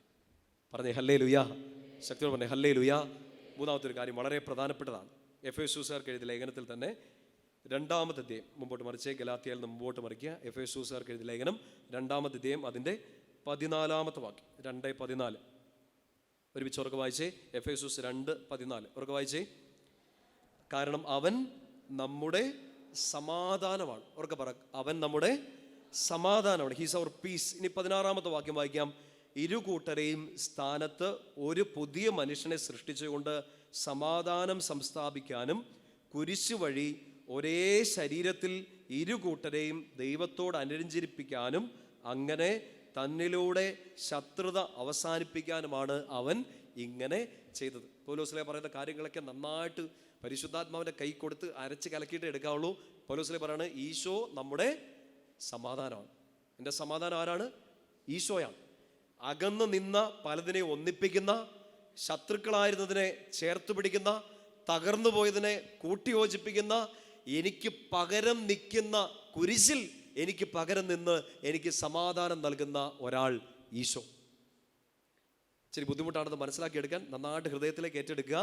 ഈശോ എൻ്റെ സമാധാനമാണ്. ഇതേ നമ്മുടെ കുടുംബത്തിൽ ഉള്ള സമാധാനമോ അയൽപ്പക്കങ്ങളിലുള്ള സമാധാനമോ മാത്രമല്ല, നിങ്ങൾ ചിന്തിച്ചു നോക്കുക, നമ്മുടെ ഉള്ളിൽ ഒരു യുദ്ധം നടക്കുന്നുണ്ട്. ഉണ്ടോ? വചനം കേൾക്കണം എന്ന് ആഗ്രഹിക്കുന്ന ഒരു ഹൃദയം, അത് മനസ്സിലാവാതെ നിൽക്കുന്ന നമ്മുടെ ബുദ്ധി, വിശുദ്ധിയിൽ ജീവിക്കണം എന്ന് ആഗ്രഹിക്കുന്ന നമ്മുടെ ആത്മാവ്, പാപത്തിലേക്ക് ലാഞ്ചനയുള്ള ചായ്വുള്ള നമ്മുടെ ശരീരം, നന്മ മാത്രം കാണണമെന്ന് ഉള്ള നമ്മുടെ ആഗ്രഹം, തിന്മയിലേക്ക് വഴുതിപ്പോകുന്ന നമ്മുടെ കണ്ണുകൾ. ഇതൊരു യുദ്ധം നമ്മുടെ ഉള്ളിൽ തന്നെ നടക്കുകയാണ്. കിട്ടുന്നുണ്ടോ? വീട്ടിലുള്ള യുദ്ധമല്ല, അയൽപക്കക്കാർ തമ്മിലുള്ള യുദ്ധമല്ല, രാജ്യങ്ങൾ തമ്മിലുള്ള യുദ്ധമല്ല. ഈശോ ഉള്ളിലുണ്ടെങ്കിൽ ഒരു സമാധാനം നിറയും. എൻ്റെ ഉള്ളിൽ നടക്കുന്ന 2 ശത്രുക്കളെ ഈശോ കുരിശിൽ നിർമ്മാർജ്ജനം ചെയ്യും. കൊളോസ്യോസ്യർക്ക് എഴുതിയ ലേഖനത്തിൽ നമ്മൾ വായിക്കുന്നുണ്ട്, അവൻ സകല ആധിപത്യങ്ങളെയും നിരായുധമാക്കി കുരിശിൽ അവയെ പരസ്യമായി അവഹേളന പാത്രങ്ങളാക്കി. എൻ്റെ സമാധാനം കെടുത്തിക്കളയുന്ന പിശാചിനെയും, എൻ്റെ സമാധാനം കെടുത്തിക്കളയുന്ന ചിന്തകളെയും, എൻ്റെ സമാധാനം കെടുത്തിക്കളയുന്ന, എൻ്റെ വിശുദ്ധി കളയുന്ന സകല പാപങ്ങളെയും കുരിശിൽ അവൻ പരസ്യമായി അവഹേളന പാത്രങ്ങളാക്കുന്നു. 2 കരങ്ങൾ ഉയർത്തി പറഞ്ഞേ ഹല്ലേലൂയ. ശക്തിയോടെ പറഞ്ഞേ ഹല്ലേലൂയ. നോർക്ക പറഞ്ഞേ ഈശോ എൻ്റെ സമാധാനമാണ്. പറഞ്ഞേ. ഉള്ളിലൊരു യുദ്ധം നടക്കുമ്പോൾ, വീട്ടിലൊരു സംഘർഷം നടക്കുമ്പോൾ, നിങ്ങളുടെ പാപവും നിങ്ങളുടെ പുണ്യവും തമ്മിലൊരു യുദ്ധം നടക്കുമ്പോൾ പറയണം, ആരാണ് എൻ്റെ സമാധാനം? ഈശോയാണ് എൻ്റെ സമാധാനം. ഈ കുരിശിങ്ങനെ നെടുകയും കുറുകയും നിൽക്കുമ്പോൾ, എൻ്റെ ജീവിതത്തിൽ ഇങ്ങനെ നെടുകയും കുറുകയും നടക്കുന്ന, എതിര് നിൽക്കുന്ന സകലതിനെയും അവൻ നിർമ്മാർജ്ജനം ചെയ്ത് രക്ഷയുടെ പാതയിലൂടെ എന്നെ നയിച്ച്, എന്നെ സ്നേഹിച്ച്, എന്നെ ശക്തിപ്പെടുത്തി, എനിക്കൊരു സ്നേഹമായി അവിടെ നിന്ന് അവൻ എൻ്റെ സമാധാനമായിട്ട് നിൽക്കും. പറഞ്ഞേ ഹല്ലേലൂയ. സമാധാനം എടുത്തു കളയാൻ വേണ്ടി എൻ്റെ പ്രിയപ്പെട്ട മക്കളെ, നാടും ദേശവും അധികാരങ്ങളും മനുഷ്യരും പിശാചും ഒക്കെ ശ്രമിക്കും. എനിക്കൊരു സമാധാനമുണ്ട്, എൻ്റെ ഈശോ എൻ്റെ കൂടെയുണ്ട്, എന്നെ സ്നേഹിക്കുന്ന എൻ്റെ ഈശോ എൻ്റെ കൂടെയുണ്ട്. സന്തോഷത്തോടെ ഹല്ലേലൂയ. ശക്തിയോടെ പറഞ്ഞേ ഹല്ലേലൂയ. കൊളോസ്യോസ്യർക്ക് എഴുതിയ ലേഖനത്തിൽ 1-ാം അധ്യായം 20-ാം വാക്യം. എഫേസൂസിൽ നിന്നൊക്കെ മുമ്പോട്ട് മറിക്കുക, ഫിലിപ്പിയിൽ നിന്ന് മുമ്പോട്ട് മറിക്കുക. കൊളോസ്യോസ്യർക്ക് എഴുതിയ ലേഖനത്തിൽ 1-ാം അധ്യായം 20-ാം വാക്യം. ഈശോ തരുന്ന ആ സമാധാനത്തെക്കുറിച്ച് അവിടെ പൗലോസ് ശ്ലീഹ ഒരിക്കൽ കൂടി പറയുന്നുണ്ട്. കുരിശിലാണ് ആ സമാധാനം തന്നതെന്ന്. 1-ാം അധ്യായം കൊളോസ്യോസ് 1:20 വായിക്കാം. സ്വർഗത്തിലും ഭൂമിയിലുമുള്ള എല്ലാ വസ്തുക്കളെയും അവനിലൂടെ അവിടുന്ന് തന്നോട് അനുരഞ്ജിപ്പിക്കുകയും, ഇവർക്ക് വായിച്ചേ, അവൻ കുരിശിൽ ചിന്തിയ രക്തം വഴി സമാധാനം സ്ഥാപിക്കുകയും ചെയ്തു. അപ്പം ആ സമാധാനം നമുക്ക് എവിടുന്ന് കിട്ടി? കുരിശിൽ ഈശോ ചിന്തിയ രക്തം വഴി എൻ്റെ ജീവിതത്തിൽ, എൻ്റെ ആത്മാവിൽ, എൻ്റെ മനസ്സിൽ എനിക്ക് സമാധാനം കിട്ടും. പ്രിയപ്പെട്ട സൗരങ്ങളെ, പൗലോസ് ശ്ലീഹ ഈ കുരിശിൻ്റെ വചനം ശ്രദ്ധിച്ചിരിക്കണം. പൗലോസ് ശ്ലീഹ പറയാണ്, ഇതെനിക്ക് വായിച്ചറിഞ്ഞതോ കേട്ടറിഞ്ഞതോ അല്ല, ഇതെനിക്കൊരു വെളിപാട് പോലെ കിട്ടിയതാണ്. അച്ഛൻ ഇനി ഇങ്ങോട്ട് പറഞ്ഞു തരാൻ പോകുന്നത് ഒരു പഠനം പോലെ ശ്രദ്ധിച്ചിരിക്കണം. നന്നായിട്ട് ബോറടിക്കുമായിരിക്കും. ബോറടിക്കുമ്പോൾ പരിശുദ്ധാത്മാവിനെ ചാരിയിരിക്കുക. നല്ലപോലെ മനസ്സിലാക്കിയെടുത്താൽ ഈശോ വിശുദ്ധ ഗ്രന്ഥത്തിൽ പറഞ്ഞ, പൗലോസ് ശ്ലീഹ പറഞ്ഞ ഒരു വലിയ രഹസ്യം നമുക്ക് വെളിപ്പെട്ട് കിട്ടും. ആ വെളിപാട് കിട്ടിയാൽ നമ്മുടെ ജീവിതത്തിൻ്റെ എല്ലാ ദുഃഖങ്ങളും നമുക്ക് സമാധാനവും ആനന്ദവും നിറയും. പറഞ്ഞേ ഹല്ലേലൂയ. ഈ കുരിശിൻ്റെ രഹസ്യം നമ്മളിത് ചിന്തിക്കുമ്പോൾ, അച്ഛൻ ഇത് പറഞ്ഞുകൊണ്ട് വരുമ്പോഴേ എനിക്കറിയാം, ഇച്ചിരി കോംപ്ലിക്കേറ്റഡ് ആയിട്ട് നമ്മുടെ ഹൃദയത്തിലേക്ക് നിങ്ങൾക്ക് ദഹിച്ചെടുക്കാൻ ഇച്ചിരി ബുദ്ധിമുട്ടാണ്. പൗലോസ് ശ്ലീഹ പറയാണ്, ലോകം തരുന്ന ഒരു അറിവ് പോലെയല്ല ഇത്. മനസ്സിലാക്കണമെങ്കിൽ കർത്താവിൻ്റെ വെളിപാട് വേണം. വെളിപാട് വേണം. നമ്മൾ ഈ കാലഘട്ടത്തിൽ ഏറ്റവും കൂടുതൽ ആഗ്രഹിക്കേണ്ടതും പ്രാർത്ഥിക്കേണ്ടതാണ് ദിവ്യരഹസ്യങ്ങളെക്കുറിച്ച്, സഭയുടെ പഠനങ്ങളെക്കുറിച്ച്, വിശുദ്ധ ഗ്രന്ഥത്തിലെ രഹസ്യങ്ങളെക്കുറിച്ച് അറിവല്ല നമുക്ക് വേണ്ടത്. എന്ത് വേണം? വെളിപാടുകൾ വേണം. നിങ്ങൾക്ക് വേണമെങ്കിൽ ഈ ബൈബിളിലെ 1000 വചനങ്ങൾ കാണാതെ പഠിക്കാം. ശരിയാണോ? നിങ്ങളൊരു കോഴ്സ് എടുത്തിട്ടുണ്ടെങ്കിൽ തിയോളജി പഠിക്കാം. നിങ്ങൾക്ക് കിട്ടുന്നത് എന്താണ്? എന്ത് കിട്ടും? അറിവ് കിട്ടും, അല്ലെ? നിങ്ങൾ ബൈബിളിലെ കുറേ കൺസെപ്റ്റുകളെ കുറിച്ച് പഠിച്ചു, അറിവ് കിട്ടി. ബൈബിളിൽ ഇത്ര അധ്യായങ്ങളുണ്ട്, ഇത്ര പുസ്തകങ്ങളുണ്ട്, ഇതാണ് ഏറ്റവും വലുത്, ഇതിനകത്ത് ഈ തീമാണ്, അറിവ് കിട്ടി. അറിവല്ല നമുക്ക് വേണ്ടത്. എന്ത് വേണം? വെളിപാട് വേണം. നമ്മൾ കഴിഞ്ഞതിൻ്റെ മുമ്പത്തെ വർഷം ബയോ എന്ന പേരിലൊരു 73 എപ്പിസോഡുകളിലൂടെ ബൈബിളിലെ എല്ലാ പുസ്തകങ്ങളും പഠിപ്പിച്ചിരുന്നു. ഓരോ പുസ്തകത്തിനും ഓരോ ഇൻട്രൊഡക്ഷനൊക്കെ വെച്ച് നമ്മളത് കേൾക്കുമ്പോൾ നമുക്ക് കിട്ടുന്ന എന്താണ്? അറിവാണ്. പക്ഷെ അത് ധ്യാനാത്മകമായിട്ട് വായിക്കുമ്പോഴേ നമുക്ക് എന്ത് കിട്ടുകയുള്ളൂ? വെളിപാടുകൾ കിട്ടുകയുള്ളൂ. വെളിപാടുകൾ ആര് തരണം? ഈശോ തരണം. ബൈബിളൊരു പുസ്തകം ഉണ്ടോ ആ പേരിൽ? ഉണ്ടോ? ഏത് പുസ്തകമാണ്? വെളിപാട് ഗ്രന്ഥം. യോഹന്നാൻ അത് കിട്ടിയത് ആര് കൊടുത്തു? ആദ്യത്തെ അധ്യായത്തിൽ വായിക്കുന്ന ഈശോ കൊടുത്ത വെളിപാട്. പറഞ്ഞേ ഹല്ലേലൂയ. അപ്പോൾ പൗലോസ് ശ്ലീഹ പറയാണ്, എനിക്ക് കിട്ടിയ ഈ സുവിശേഷം, ഞാൻ പ്രഘോഷിക്കുന്ന ഈ കുരിശിൻ്റെ സുവിശേഷവും എനിക്ക് കിട്ടിയത് മറ്റാരും പഠിപ്പിച്ചതല്ല, പത്രോസ് പഠിപ്പിച്ചതല്ല, യാക്കോബ് പഠിപ്പിച്ചതല്ല. ഇതെനിക്ക് എൻ്റെ ഈശോ ഒരു രഹസ്യമായി വെളിപ്പെടുത്തി തന്നാണ്. പറഞ്ഞേ ഹല്ലേലൂയ. റോമാക്കാർക്ക് എഴുതിയ ലേഖനത്തിലെ അവസാനത്തെ അധ്യായത്തെ റോമ 16, റോമാക്കാർക്ക് എഴുതിയ ലേഖനത്തിൽ 16-ാം അധ്യായം അതിൻ്റെ 25, 26 വാക്യങ്ങൾ. ബൈബിളൊക്കെ കയ്യിലെടുത്ത് നല്ല ഉറക്കെ ബോധ്യത്തോടെ വായിക്കണം കേട്ടോ. നിർത്തി മനസ്സിലാക്കാം. നമുക്ക് ഇച്ചിരി പതുക്കെ തീർന്നാലും കുഴപ്പമില്ല, മഴയാണ്, വീട്ടിൽ പോകണ്ടല്ലോ അല്ലേ. നന്നായിട്ട് മനസ്സിലാക്കിയെടുക്കുക. എന്തായാലും നമ്മളൊരു ദിവസം ഈശോയ്ക്ക് വേണ്ടി വചനം കേൾക്കാൻ വേണ്ടി മാറ്റി വെച്ചു. നഷ്ടമായി പോകരുത്, നല്ലപോലെ കേൾക്കുക, നല്ലപോലെ മനസ്സിലാക്കുക. റോമാക്കാർക്ക് എഴുതിയ ലേഖനത്തിൽ 16-ാം അധ്യായം 25-26 വാക്യങ്ങൾ നിങ്ങൾ ബൈബിൾ ഒന്ന് ശ്രദ്ധിച്ചേ, അച്ഛൻ വായിക്കാം, ശ്രദ്ധിച്ച് കേൾക്കുക. എൻ്റെ സുവിശേഷം അനുസരിച്ചും യേശുക്രിസ്തുവിനെ കുറിച്ചുള്ള പ്രഘോഷണം അനുസരിച്ചും രഹസ്യത്തിൻ്റെ വെളിപാടനുസരിച്ചും നിങ്ങളെ ബലപ്പെടുത്താൻ കഴിവുള്ളവനാണ് ദൈവം. ഇപ്പോൾ പൗലോസിലെ പറയണം, ഇതൊരു രഹസ്യമാണ്. ആ രഹസ്യം ഒരു വെളിപാടായിട്ട് ഈശോ എനിക്ക് തന്നു, അതാണ് ഞാൻ നിങ്ങൾക്ക് പ്രഘോഷിച്ചു തരുന്നത്. പ്രിയപ്പെട്ട സഹോദരങ്ങളെ, പിടികിട്ടുന്നുണ്ടോ? പൗലോസിലേക്ക് കിട്ടിയത് രഹസ്യമായി ഒരു വെളിപാടായി ഈശോ കൊടുത്തതാണ്. ആ രഹസ്യമാണ് പൗലോസ്ലീഹ നമുക്ക് തൻ്റെ വചനത്തിലൂടെ പ്രഘോഷിച്ചു തരുന്നത്. പറഞ്ഞേ ഹല്ലേലൂയ. അടുത്ത വചനം ശ്രദ്ധിച്ച് കേൾക്കുക, 26-ാമത്തെ വാക്യം. യുഗാന്തരങ്ങളായി നിഗൂഢമായിരുന്ന രഹസ്യം അവിടുന്ന് പ്രവാചകന്മാരുടെ ലിഖിതങ്ങൾ വഴി ഇപ്പോൾ വെളിപ്പെടുത്തി. പൗലോസ്ലീഹ പറയാണ്, വചനത്തിലൂടെ ആ രഹസ്യം വെളിപ്പെടുത്താൻ പോവാണ്. വചനത്തിലൂടെ ആ രഹസ്യം വെളിപ്പെടുത്താൻ പോവാണ്. പറഞ്ഞേ ഹല്ലേലൂയ. ശ്രദ്ധിച്ച് അടുത്തൊരു വചനം വായിക്കണം. ഗലാത്യർക്ക് എഴുതിയ ലേഖനം 2-ാം അധ്യായം. കുറച്ച് വചനങ്ങൾ നമുക്ക് ആദ്യം എടുത്ത് വായിക്കാം, അപ്പോൾ അതിൻ്റെ കണക്ഷൻ കിട്ടും. ഗലാത്യർക്ക് എഴുതിയ ലേഖനം 2-ാം അധ്യായം, അതിൻ്റെ 1-2 വാക്യങ്ങൾ. ആ രഹസ്യത്തിൻ്റെ, ആ രഹസ്യ സുവിശേഷം, ആ വെളിപാടിൻ്റെ പ്രത്യേകത എന്താണെന്ന് പൗലോസ്ലീഹ പറയാണ്. 2-ാം അധ്യായത്തിൽ 1-2 വാക്യങ്ങൾ ഒരുമിച്ച് വായിക്കാം. പിന്നീട് 14 വർഷത്തിന് ശേഷം ബാർന്നബാസിൻ്റെ കൂടെ ഞാൻ വീണ്ടും ജെറുസലേമിലേക്ക് പോയി, തീത്തോസിനെയും കൂടെ കൊണ്ടുപോയി. 2-ാം വാക്യം ഉറക്കെ വായിച്ചേ. ഒരു വെളിപാടനുസരിച്ചാണ് ഞാൻ പോയത്. അവിടുത്തെ പ്രധാനികളുടെ മുമ്പിൽ ഞാൻ വിജാതിരുടെ ഇടയിൽ പ്രസംഗിക്കുന്ന സുവിശേഷം സ്വകാര്യമായി അവതരിപ്പിച്ചു. ഇത് ഞാൻ ഓടിയതും വ്യർത്ഥമാവാതിരിക്കാൻ വേണ്ടി ആയിരുന്നു. നിങ്ങൾ ഈ വചനഭാഗങ്ങൾ ശ്രദ്ധിച്ചിട്ടുണ്ടോ എന്ന് അറിഞ്ഞുകൂടാ. നമ്മളിപ്പോൾ പൗലോസ്ലീഹയുടെ വചനങ്ങൾ വായിക്കുന്നു, ലേഖനങ്ങൾ വായിക്കുന്നു, പ്രസംഗങ്ങൾ നമ്മൾ കേട്ടു, അതിൻ്റെ വ്യാഖ്യാനങ്ങൾ കേട്ടു. പക്ഷെ പൗലോസ്ലീഹ പറയാണ്, ഞാൻ ഈ പ്രഘോഷിക്കുന്നത് ഒരു രഹസ്യമാണ്. അതെല്ലാവർക്കും പബ്ലിക്കായിട്ട് പ്രഘോഷിക്കുന്നതല്ല. വിജാതിയുടെ ഇടയിൽ പ്രൈവറ്റായിട്ട് ഞാനത് പ്രഘോഷിച്ചു. ഇപ്പം ഞാനത് നിങ്ങളുടെ മുമ്പിൽ വെളിപ്പെടുത്തി തരികയാണ്. പറഞ്ഞേ ഹല്ലേലൂയ. നിങ്ങൾക്കൊരു താല്പര്യം തോന്നുന്നുണ്ടോ അത് അറിയാൻ വേണ്ടി? വല്ലവൻ്റെയൊക്കെ രഹസ്യം അറിയാൻ വേണ്ടി നമുക്കൊരു താല്പര്യം ഉണ്ടാവില്ലേ? എന്നാലും അവരെന്നായിരിക്കും പറഞ്ഞതെന്നൊക്കെ അറിയാൻ. നോക്കിയ വിശുദ്ധ ഗ്രന്ഥത്തിലെ ഏറ്റവും കേന്ദ്രമായിരിക്കുന്ന ഒരു കാര്യത്തെക്കുറിച്ച് പൗലോസ്ലീഹ പറയാണ്, എനിക്ക് വെളിപ്പെട്ട് കിട്ടിയ ഒരു രഹസ്യം, ആ രഹസ്യം അനുസരിച്ചാണ് ഞാൻ വിജാതിയുടെ ഇടയിൽ പ്രസംഗിച്ചത്. അത് ഞാൻ പ്രൈവറ്റായിട്ട് പറഞ്ഞു. ഇപ്പോൾ അത് വചനത്തിലൂടെ വെളിപ്പെടുത്താൻ പോവാണ്. പറഞ്ഞേ ഹല്ലേലൂയ. ആ വെളിപാട് എവിടുന്ന് കിട്ടി? 1-ാമത്തെ അധ്യായത്തിൽ, ഗലാത്യർക്ക് ലേഖനത്തിൽ തന്നെ 1-ാമത്തെ അധ്യായം 11-12 വാക്യങ്ങൾ ശ്രദ്ധിച്ചേക്കുക. സഹോദരങ്ങളെ, ഞാൻ പ്രസംഗിച്ച സുവിശേഷം മാനുഷികമല്ല എന്ന് ഞാൻ നിങ്ങളെ അറിയിക്കുന്നു. വായിച്ചോ.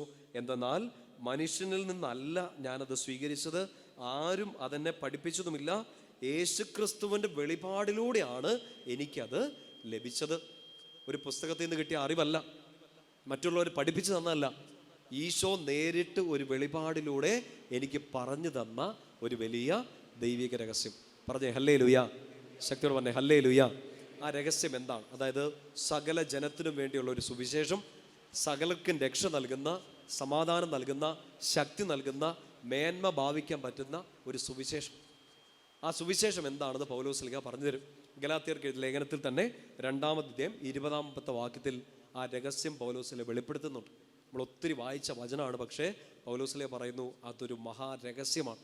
നിങ്ങളെ ശക്തിപ്പെടുത്തുന്ന, സമാധാനം നൽകുന്ന, നിങ്ങൾക്ക് മേന്മ ഭാവിക്കേണ്ട, നിങ്ങൾക്ക് അഭിമാനിക്കേണ്ട ഒരേ ഒരു സുവിശേഷം, നിങ്ങൾക്ക് സന്തോഷം നൽകുന്ന, സ്നേഹം നൽകുന്ന, നിങ്ങളെ മരണത്തിൽ നിന്ന് പോലും പിടിച്ചുയർത്തുന്ന, നിങ്ങളുടെ ജീവിതങ്ങളെ മുഴുവൻ ശക്തിപ്പെടുത്തുന്ന ഒരു രഹസ്യം. വായിച്ചേ 2:20, ഗലാത്യ 2:20 ഉറക്കെ വായിക്കാം. ഞാൻ ക്രിസ്തുവിനോട് കൂടെ ക്രൂശിതനായിരിക്കുന്നു, ഞാനല്ല ജീവിക്കുന്നത്, ക്രിസ്തുവാണ് എന്നിൽ ജീവിക്കുന്നത്. ഇനിയുള്ള വാക്യം ഉറക്കെ വായിച്ചോ. എൻ്റെ ഐഹിക ജീവിതം എന്നെ സ്നേഹിക്കുകയും എനിക്ക് വേണ്ടി തന്നെ ബലിയർപ്പിക്കുകയും ചെയ്ത ദൈവപുത്രനിൽ വിശ്വസിച്ചുകൊണ്ടുള്ള ജീവിതമാണ്. ഈ വചനം നമ്മൾ നേരത്തെ വായിച്ചിട്ടുണ്ടോ? ഒത്തിരി തവണ വായിച്ചാണ്. പക്ഷെ അതിൻ്റെ അകത്ത് ഒരു രഹസ്യം കിടപ്പുണ്ട്.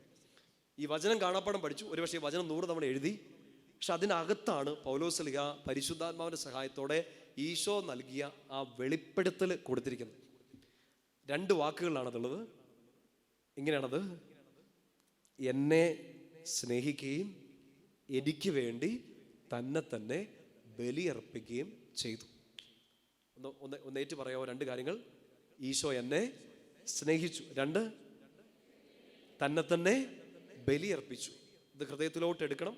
നിങ്ങൾക്ക് മനസ്സിലായി വരുന്നു. പരിശുദ്ധാത്മാവ് സഹായിച്ചുകൊണ്ടിരിക്കുന്നു. പറഞ്ഞേ ഹല്ലേലൂയ. യുഗാന്തരങ്ങളായി ജനം അറിയേണ്ടിരുന്ന ഒരു രഹസ്യം, ഇനി ലോകമുള്ളിടത്തോളം കാലം ജീവിക്കുന്ന എല്ലാ മനുഷ്യരും അറിയേണ്ട രഹസ്യം, ഏതൊരു ഇരുട്ടിലും വേദനയിലും സങ്കടത്തിലും പുഴുക്കുത്തുകളിൽ വീണുപോയി എത്ര തകർന്നു നിൽക്കുന്ന അവസ്ഥയിലും നിങ്ങൾക്കിനി ജീവിക്കേണ്ടെന്ന് തോന്നിപ്പോകുന്ന അത്ര പ്രതിസന്ധി നിങ്ങളുടെ മുമ്പിൽ വന്നാലും നിങ്ങളെ ശക്തിപ്പെടുത്തുന്ന, സമാധാനം നൽകുന്ന, നിങ്ങളെ മുന്നോട്ട് നയിക്കുന്ന ഒരു വലിയ രഹസ്യം പൗലോസ്ലീഹായ്ക്ക് വെളിപ്പെടുത്തി കൊടുത്തു. പൗലോസ്ലീഹ അത് നമുക്ക് പരസ്യമായി പ്രഘോഷിച്ചു തരുന്നു. ആ രഹസ്യത്തിൻ്റെ 2 കാര്യങ്ങളാണ്.